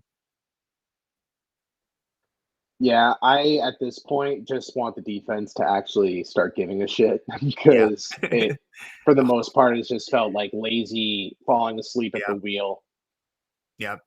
And I it's unavoidable that sometimes your energy's not going to be there, especially coming off of a game like yesterday. But I'm hoping that at least in the final 5 minutes, they'll be able to get themselves motivated there. But we're going to have to see. What? What is this? God. All right, they got it back, so maybe this will be salvaged.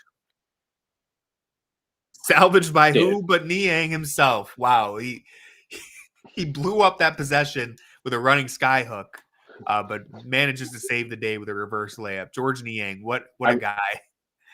The ball movement in that possession in general was really nice, though. Even off the offensive board, too, and resetting, it was still nice.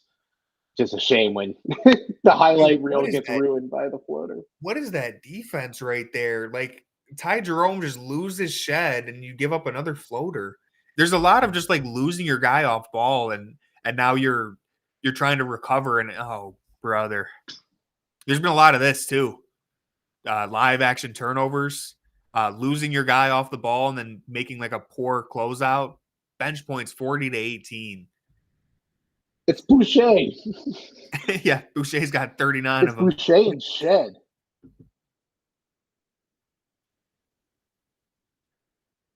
Yeah, see, that's what.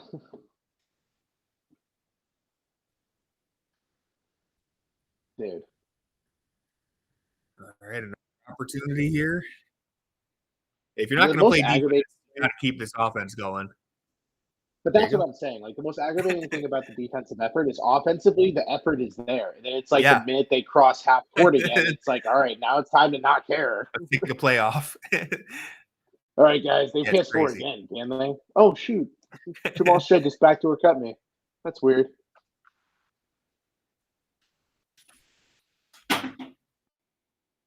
Yeah, look at that. Like, even right there, I mean, didn't turn into anything, but like, why was Karis LeVert so taken aback by his guy catching the ball? It's like he forgot he was playing basketball until his man caught the ball, and he was like, "Whoa, I have to defend this guy." And he turns around so easily. Ty Jerome float game. Who can stop it? I haven't seen it stopped yet. Whoa, Scotty with a going 2 for 1, and he drills it. Dude, it's disgusting. That's so annoying. There's a block. It doesn't feel good. On paper, you're like Scotty Barnes shooting right above the break as he crosses half court. Great. Love that. And then it's like, oh, never mind, actually. Because that was actually a good contest, too. That was just annoying. This is such a off balance finish right there. It's pretty good floater, in all honesty. Like that's impressive. I'm not even mad. Just impressed. All right, Mobley on the inverted pick and roll. See, that's what I've been wanting to see all night. And I think Mobley's played solid, but Boucher is what Evan Mobley looked like 3 years ago. So Mobley should just be bulldozing this dude around. He should just be bullying him. I want to see more of that in the fourth quarter. I want to see Chris Boucher get bullied. Oh. Did you hear? Yeah. See, I'm telling you, Brad has only seen the Toronto Raptors play when he's watching the Cavs. So he's like, Boucher should be in the All-Star game. He said that with sincerity, probably.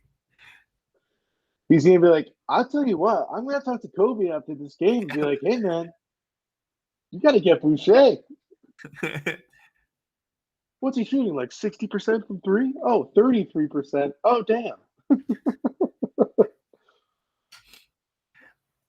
Ty Jerome unironically keeping the Cavs above water right now. his scoring in the third quarter has kind of kept them alive. It's a miracle with how bad they're playing on defense. It's a miracle that they're down 6, but that's 5. Because if they were playing No disrespect to Toronto, but if they were playing like a really competent NBA team, they'd be down double digits right now. Like they'd be down by a lot more.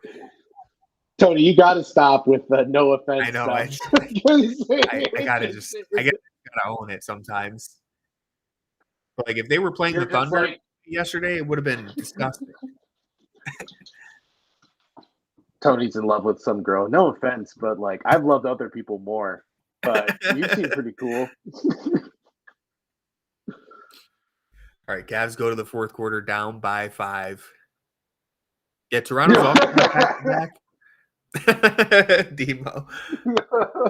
Hey man, I'm just speaking the truth. I don't mean it to be harsh. I call it like it is. Here's the $10,000. You can't say no offense though. I've never seen this Cleveland jersey. I don't know where he found that, but there's something about this guy that tells me he might be walking away with $10,000 right now. I don't know where he got that jersey. Energy. Is that like naturally sleeved, or is that just? No, I think he just got the 100. See, he's not wearing a hoodie, which helps a lot. Every time we see people step up for this, they're wearing hoodies. Oh my goodness, it's a Mitchell jersey. Okay. I think he's cashing one of these. I think he's walking away with 10,000. There it is. Oh, all right, a little too excited. He's not playing with the pace that you want. Dude, the rainbow balls are crazy. Oh, brother. This is damn, he's really he's got to center it. He's got to center it. Oh, Jesus. Dude. He's throwing curveballs. Dude, maybe if you stop shooting into orbit, you last one hit the target. Dude, I've never seen the ball curve in midair like that. He was air bending that shot. All right, I guess I got too hyped up for this guy. Dude, I don't know what you guys were talking about. That first shot, like, yeah, it was down the middle, but then he was sending like fan balls. It was like souvenirs. It looked like he was doing a ball toss to the crowd. It looks like he had like t-shirt cannons shooting real basketballs into the crowd. And they were just going up. Performance. The cameramen sitting on the baseline were in danger. Here we go. This is the moment we've been waiting for. If anything can get the Cavs to lock in defensively, it's this speech from Ahmad right there to start the fourth quarter. Dude, you've been pumping the Ahmad propaganda. He's been killing it, man. He's been doing it for years. What is Ahmad paying you? I'm not allowed to speak on that. It's in my contract. My NDA.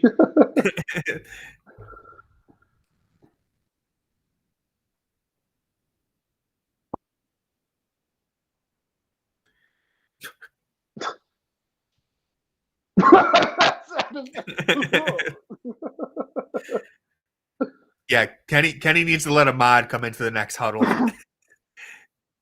42 points in the third quarter. That's just terrible. It's not great. I think the Raptors haven't scored that in many halves, let alone a quarter. Yeah. All right, Ty. Oh. I guess he's human after all.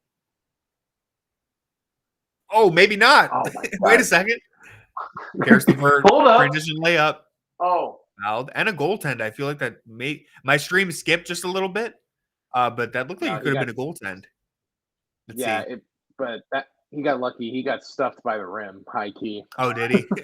Let's see it. Oh, yeah. I mean, was that off the rim? It looked like it was out of the cylinder. No, it's because he got fouled and then it just floated. Yeah. I thought he got bailed out. I thought he didn't get off the ground. You thought he just kissed it right off the rim. Yep. Put on his George Niang layup from yesterday.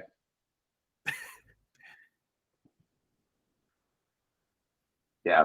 Very, very close. Could have been a goaltend if Karis LeVert had been able to get it a little closer up to the cylinder. Because I don't know why Scotty hit that. He was really, really asking for a goaltend. I never get when players do that. They just go for like the shot that they're like, yeah, it's probably a goaltend, but I just need to let some anger out here. Yeah, I just need to spike the ball. Oh, no. All right, come on. Yes. Oh, thank God. All right, they got the rebound, but still, it's a win. But they sent Boucher into the paint. Good. Threat averted. Yeah. So I far, think the so. Ahmad hype speech is paying off. Look at this defensive effort. Oh, geez. Come on. That was good defense. That was good effort. Scotty's just in a rhythm.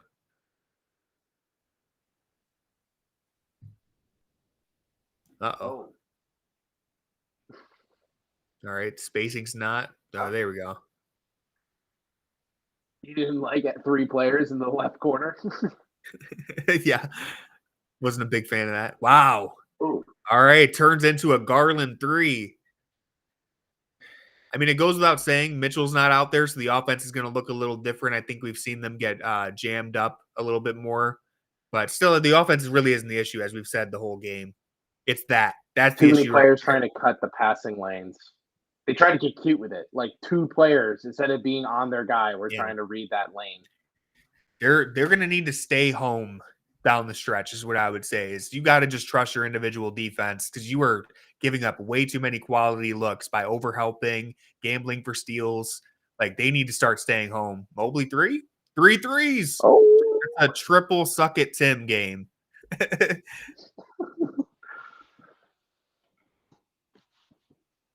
All right, 2-point game somehow. Cavs staying in this. I'm surprised Bob doesn't like have a GIF of that. Well, he has he like gets a new AI generated image every time. I think it's AI. I could be wrong. Maybe I'm disrespecting him, but I think it's an AI image.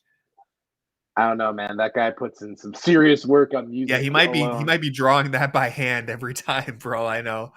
It has that like Spends AI all gloss his free to time. That's true. There is like a distinct look to it. Mobley with another triple though. Bob is hand painting every meticulous detail. I would not be surprised. He is, we've said this before, but Fear the Fro, one of a kind. I don't think you can find another, not even just Cavs podcast. I don't think you find another NBA podcast that has the energy and just the personality that Fear the Fro brings to each podcast. He's truly one of a kind. Oh, yeah, for sure. I saw that, Demo. Yeah, he was on the All NBA pod, Tim Legler's pod. They I think he sent in a question to them, so they said, this one's from Fear the Fro. Here's the vert, tie game. They didn't want to say Bob Schmidt, Fear the Fro. They might have said Bob Schmidt, Fear the Fro. I don't fully remember. I'd be shocked. That's a pleasant surprise. Ventures outside of his own world. Hey, Legs knows ball though, so we'll give him credit. No, he certainly does. I just don't see him being an avid podcast listener. A Fear the Fro subscriber. Look at the Cavs defense. The defense. Wow, and we might get free fries. It would take a collapse. 3 quarters and 3 minutes. Took Sam Merrill, the dog, checking in. Look at him. He's everywhere. That's true. Great defense. All right, let's get back out in front and then get, just a couple more stops and really, really build a lead here. Because I think if you manage to regain the lead and get like 2 or 3 stops, I think Toronto probably demoralize them at that point. I think the momentum would be such a, Demo said it. Toronto would fold. I think your momentum would carry you the rest of the way through. Here's the range. Did we really pull Klay Thompson tonight? That was Clay-esque.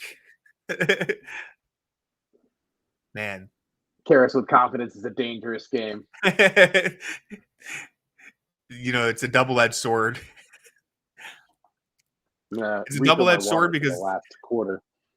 It's a double-edged sword because Karras yesterday was kind of taking those mid-range shots again for the first time all season. If you look at his shot chart, he had basically completely cut out the mid-range shot. Yesterday, he started taking them again. Today, he's feeling himself a little bit, and he goes back to that mid-range. It could be a blessing and a curse. But, hey, I'll live with it. I always, I don't want Caris LeVert taking too many mid-range shots, but I will always say when you have a player like Caris LeVert or anyone who's just kind of known for scoring and especially the microwave scoring, again, you don't want them living in the mid-range too much. But that's clearly a comfort shot for him. It's clearly a shot that he's comfortable taking. There's a reason why he goes to it so often throughout his career. So I kind of will defer to him and say, you know what, if it feels good and you're comfortable taking it, especially as Demo just said with Donovan Mitchell out, you might have to rely on a shot like that in a game like this. So, and Dan, I think you nailed it too. The mid-range in a situation like that is completely okay because again, it's an in-rhythm shot. LeVert his percentages haven't been all that great in Cleveland, if I recall correctly, but he's been a pretty good mid-range scorer, especially in Brooklyn. So when you're taking it in rhythm and quickly into the offense rather than dribbling 16 seconds of the shot clock and then kind of resorting to it, it's a very different vibe. Yesterday, it was those dribble there out the ball and then there's nothing going on, so I'm just going to take this fall away. Those weren't good. But that attempt right there, actually, I think was a solid quality look. And, it gives the Cavs the lead. So we'll see if they come out of this timeout and they get another stop and they score again, does Toronto feel the weight of that punch right there? Because we haven't really dealt them a big punch yet. And the Raptors, they've struggled this year.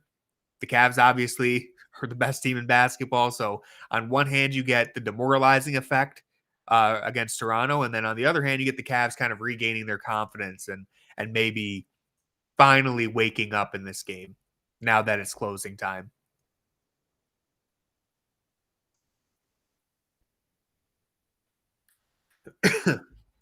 Hopefully we can get some warmer weather in Cleveland soon so that the Frog can be outside without absolutely freezing. I wonder, maybe it's warm in that costume. If you're bundled up inside the Frog costume, maybe it's a little bit warmer. I don't know, but looking at it today, it's going to be in like the 20s for the next week. So that Frog is really out here battling the weather, doing whatever it takes to celebrate those Cavs wins. So we respect the Frog on this broadcast. Here we go. Oh, I'd like to see a replay of that because it looked like Grady Dick just incredibly flopped. I don't think Sam Merrill is this strong. Let's see.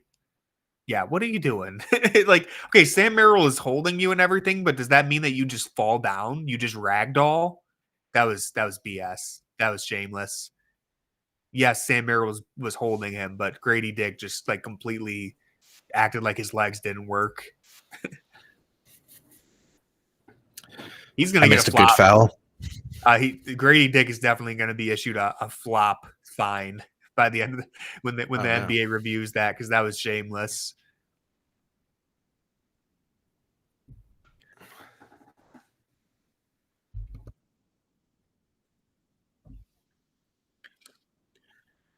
Yeah, the flop text. See, that's a legitimate foul. I was going to say, someone I know actually works as an intern for the Replay Center. In New Jersey, and he was saying how he's the one who issues sometimes the flops for the games that he has to cover. Damn, he told me how of all the subtle fees that he's had to give out, Josh Hart wears his headband upside down every game, and that's a fine for the league. Yeah, he's I've been fining Josh Hart $15,000 every game. Goodness. It's so funny. The fact that Josh Hart just has so much money that he can just be yeah, I don't even care. I'm still going to wear my headband backwards because I want to, or upside down. Yeah. He said he fined Embiid for towel waving one time. I guess players aren't really supposed to do that. Scotty. It's just... I think this is the best game Scotty has had against the Cavs. And specifically against Evan Mobley, just in that matchup, feel like he's converted some tough shots over Mobley. I don't think it's the best game he's ever had against the Cavs, but just recently. Yeah, it feels like Mobley's definitely gotten the better of these matchups as of late. Yeah. All right, Toronto not folding off that first little punch there. I was going to say, why is it when I come back, the Cavs just give up their lead? I should just head out. I don't even have grades or anything, but I should just go. Just call it a night. Nah, man, we're gonna get this dub together. The two bigs are gonna come in and shut all this off because Pirtle just kind of dominated that switch back-to-back plays. Yeah, it was hardly a punch, Demo. I just worded that poorly. It was a light shove. Yes. Like all I meant stop. is they regained the lead, and Toronto fought right back to take it again. Here we go, mismatch hunting. Stop, bro. Dude. Nice. That was the ugliest floater I've ever seen in my life. Whoa, LeVert getting a little spicy with it. Didn't need to force that. Nice, DG. Dude. Good heads up play right there. That would right now. Yeah, that was a really bad pass. Because that's what happens when the Cavs haven't been playing defense all night. They're like, we can get that pass. Oh my God. Oh, my Lord. Oh, that was almost... That was like 8 pump fakes. I couldn't keep up with it anymore. I couldn't decide if it was going to be a good shot attempt or not after the fourth. Never let them know your next move. He didn't even know his next move. To be fair, Toronto reacted really weird to all those fakes. It was like they felt they couldn't make up who they wanted to be with. Yeah. So it was like the Colin Sexton where he was like twitching between the two defenders. That was an all-time Colin Sexton moment. That was so good, dude. It was like 18 fast twitches in the matter of like but he never moved. Like he just stayed in the same like 2-inch vicinity.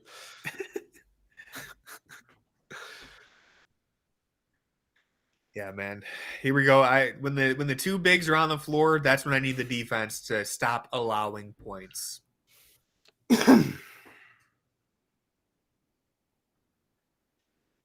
My phone has died, so I can't check the box scores anymore unless I try. I can do it for you. Try opening up a new browser. I was wondering how many Darius has. Points? Yeah. It 26 last time I looked. Darius has 31. All right. On 11 pretty for solid 16, counting stats game for assists. DG. Yep. I mean, no Chris Boucher. I was about to say Bobby Boucher. Yeah, he's not quite Boucher, but Darius having what a balanced game from the Raptors, though. Honestly, 19 from Barnes, 19, 10, and 8. Barrett with 18, Pirtle with 15, Jamal Shed with 15, Boucher with 23. The Cavs overall are pretty balanced too, outside of Dean Wade, who just has 5. Mobley has 21, Allen has a 17-13, Garland 31-7, LeVert 18 points, 5 assists, 3 rebounds. The bench has been a little lackluster. I wouldn't have guessed that LeVert was up to 18. Yeah, 4 of 9 from 3, 6 of 12 from the field. Yeah, nice. Yeah, I figured he was, in double digits, but I didn't realize he was all the way up to 18. Yeah, it doesn't really feel like it. And I felt like Jerome has more points than he does. He only has 8. Yeah, it seemed like they all came in a row. That's probably why I felt like more. The beanie with the hat. I'm surprised everyone has the hat on. Usually I feel like even with the free T-shirts, people don't put them on, but everyone threw on the hat. That's like a nice hat, though, for a giveaway hat. All right, here we go. Another hype Hoosiers video. Oh, it's a mashup. Here we go. Let's get the bigs. Change the dynamic of this game. No more easy buckets. Let's just get Mobley a quick triple-double. Yeah. It's crazy. 2 games in a row, he's been, we're being a little generous with the triple-double watch, but 2 games in a row, he's had 5+ points and points, assists, and rebounds. So Strus going in. All right. No Mobley. Okay. I'm guessing this has to be his last little burst on the bench here, and then we'll get the 2 bigs out there.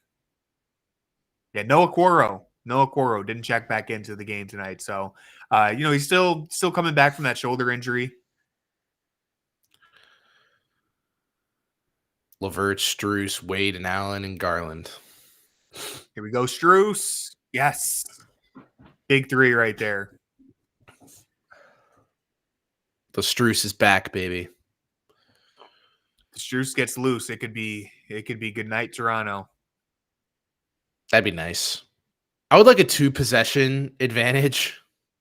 Wow. Oh, That was straight off the backboard. that was tough. I think Quigley's Okay. made tougher shots tonight than that. Ferris. Good pump fake. Good patience from Karis LeVert. It's all right. Oh. All right, get back on defense.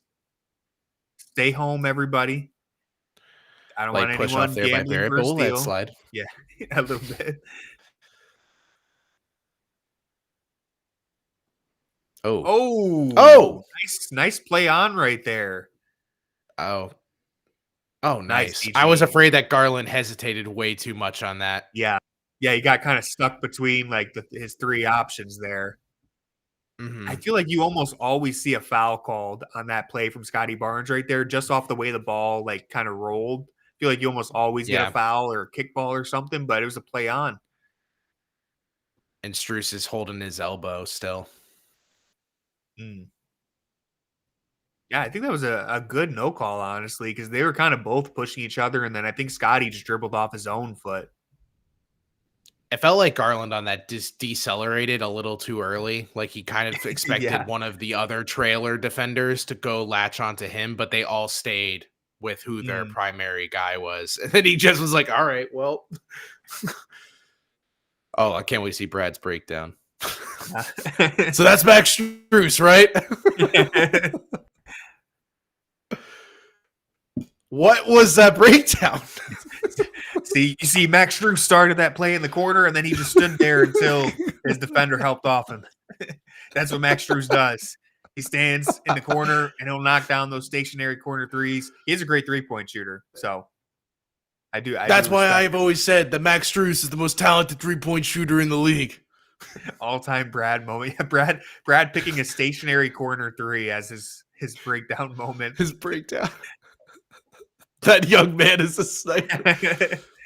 I remember watching him at DePaul. Go Devils.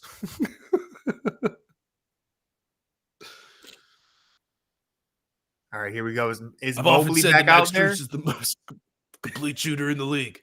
Yeah. Steph Curry, Klay Thompson, Max Strus. Like always a conversation. Okay, no Mobley. But I like this lineup. I do. I'm a fan of this lineup. Oh. I think if Barnes is out there, not having Mobley out there is a little weird. Yeah. I don't know if Dean's built for Scotty Barnes, honestly. Doesn't quite have the height. I don't necessarily think he has the strength either.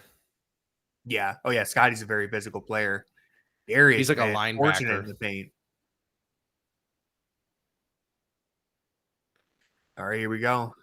Yeah, they're getting Darius got switched. Barnes. Oh, no. Yeah, I was gonna say they keep doing that with Barnes. Just they like give it to Pirtle in the post, and then they get like a back screen for Scotty, and they either get a switch where he's on a smaller defender who he can kind of right here. You're gonna see Caris LeVert has to switch, and now he's got a size advantage. Oh no, this is the other play. Sorry, this is the other thing I was gonna point out. Yeah, is either you get but they literally ran the same thing. Yeah, either you get the switch, or on that play, if you don't switch and you try to have Dean Wade just fight over it, Scotty Barnes is going to have like a step or 2 advantage, and that was a good over the head pass. That's why you're giving it to Pirtle there, because he's so tall he can just drop that ball over the top of Wade's head. So yeah, it's just repeat actions right there. Evan Mobley's back in the game. Let's see if they're able to do that same thing, because it gets a lot harder when Mobley's out there. Mobley's length would ideally shut down that over-the-top passing window that's been available off that sequence. Oh, they forgot. Oh. They forgot about somebody. The Strus just break down loose. That, Brad. You can't let the Strus get loose. Max Strus has been huge the last 2 games, man. Uh-oh. Travel. Let's go. Yeah, I was going to say. It was a late call. Dude, rough Quigley sequence in the past few minutes. Can't forget about that guy.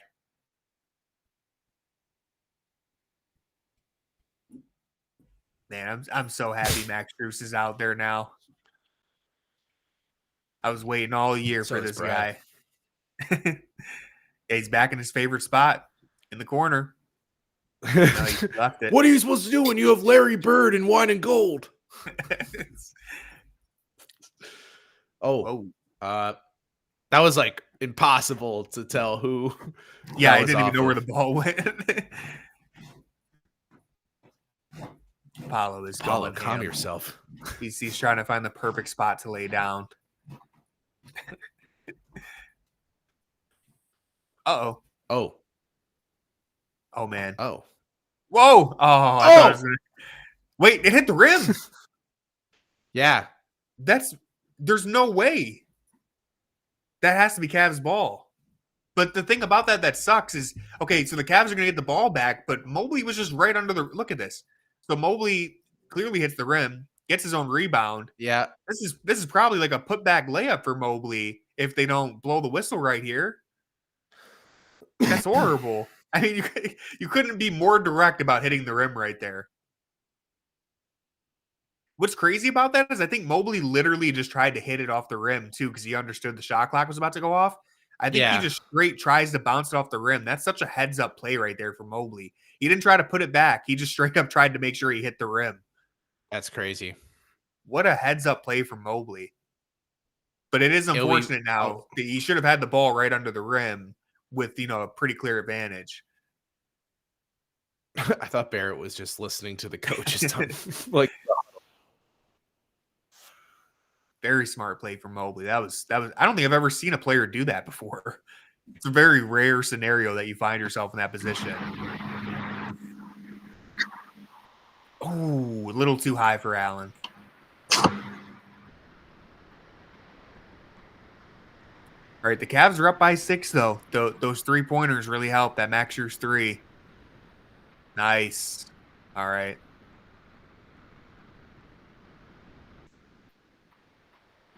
Here we go. Final 2 minutes, just about here. Cavs trying to burn that clock.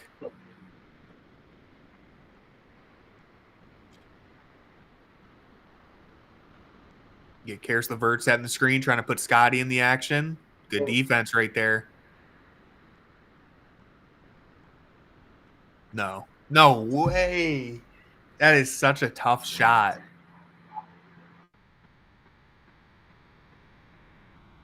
Okay, here we go. What are they going to run here? Mobley setting the screen this time, or are we just giving it to Mobley? All right, just put your body into him. You can bully this guy. Oh God. Give me back to him now. Oh. Nice find. Oh. Get the rebound. Nice. All right. Burning some clock. Now let's get a bucket. Make this a 2-possession game. Nice. Oh, man. I don't think that was a foul, but just a tough finish right there. Oh, man. Yeah. Honestly, I would rather have Scotty's played a really good game, but I would rather him with the ball than RJ right now. Oh, yeah. Good D. Nice. Oh. Allen hustling. Let's go. Allen just knocked someone out their seat. I'm pretty sure Allen just took a fan from the front row to the second row. maybe I missaw that, but it looked like Allen just knocked someone out the first row. Let's see. Oh no, okay, yeah. I saw the person in the white shirt. They were already in the second row. Oh. Yeah. I thought he just struck her out of her seat into the second row. Dude, he just murdered that woman live. All right, give me one bucket here. Uh-oh, step back. Kiss of death. Oh! No, he didn't do it. I did it for him. Man. With Donovan Mitchell out for the game, Darius Garland steps up, 38 points. The dagger, ice cold step back.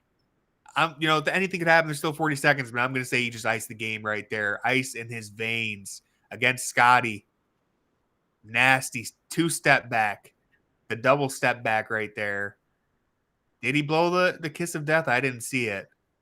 can't imagine a more perfect time to pull it out. And speak of which, not like us. Yeah. Oh, that's perfect, actually. They're playing Not Like Us as we ice Drake's team. That's great.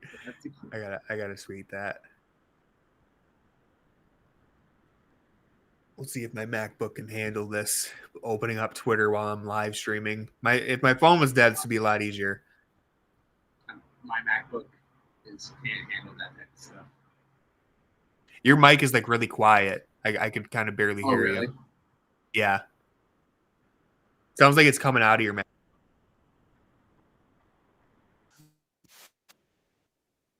It was. Now I hear you.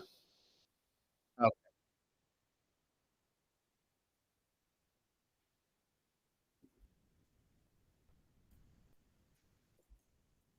Yeah, I guess with 40 seconds left, a kiss of death would be a little premature. Hey, sometimes he pulls it out in the second quarter. I think he did it while we were losing yesterday. I think he did it while we were down pulled it by out like when 3. Yeah, he did it after the second shot of the game when he made a 3. Yeah. So I guess it's more true. of just a vibe thing for Darius. Oh no. Oh, did finally! I'm over here. Yes, with the game on the line. Hell yeah! You're such one way or another. The Cavs keep the streak alive. You know, honestly, Garrett probably should have shot that. I know. I was like, wait. Making a 3-possession game would have been cool. Yeah. But you know what? It's fine. At least Toronto ended up fouling. They probably, I mean, I guess they had to foul. There only would have been 10 seconds left. But yeah, it all worked out. I'm not even gonna complain. DG going for the 40 ball here. That was so selfless of Karras to do that for Darius. Yeah, he understood what's at stake. So, all right, the All-Star agendas just get more and more solidified because Evan Mobley just balled against OKC. Garland did too, but like Evan Mobley got probably more shine in that game. And then here we go. Mitchell's out for the game, and Garland responds with a 40-point ball, like a 40-point dominant performance. I feel like we're going to get 3 All-Stars, man. I feel like they're putting it together right around the time when people are placing their votes too. Karras understood the 40 ball from DG. Oh my God. Break. We saw that 3 is regressing hard. That's what I was going to say. That regression hit like a truck. Hell yeah.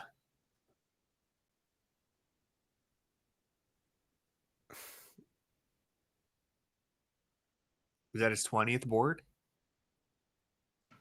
How many rebounds does he have? I'll let you know. That is his 15th. Okay. I was going to say, I think maybe he just, at first I thought he like recorded like a career high or something, but I think he just put his fist up because he secured the win. But if he made both those free throws, it would have been a 2015. So that would have been pretty decent. Yeah. But now in 1915. 130-point game again. Man, they got robbed of 130 yesterday. We gotta talk about the Thunder not fouling at the end of the game. It's a shame. They waved the white flag too early. We got agendas to push. Are the Thunder mentally weak? Let's talk about it. Right. Yes, you get the free French fries and maybe an extra ketchup packet or something. I don't know. They keep putting up 130. Ketchup packet. Honey mustard on them. Man, look, DG 40 points on 22 shots, and he had 9 assists. What a game! Yeah, that's crazy. It didn't feel like he was dominating the game either in terms of like possession either. No, only the 22 shot attempts. Like I said earlier in like the third quarter, he was kind of just having like a steady night where it didn't feel like he was really. There was no moment in the game other than maybe right at the end where it felt like, man, Darius Garland's just on a heat check right now. It was just consistent, getting to the basket, getting to his spots, hitting threes, and it all added up to 40 points. Like all 4 quarters, he just put in a decent performance, and it was a very steady won't say quiet, but a steady 40-point game. Usually you'll see like when Donovan Mitchell gets his 40, it's like 18 of them came in the same quarter within like a 3-minute stretch. But this was a very like well-balanced 40-point game for Garland.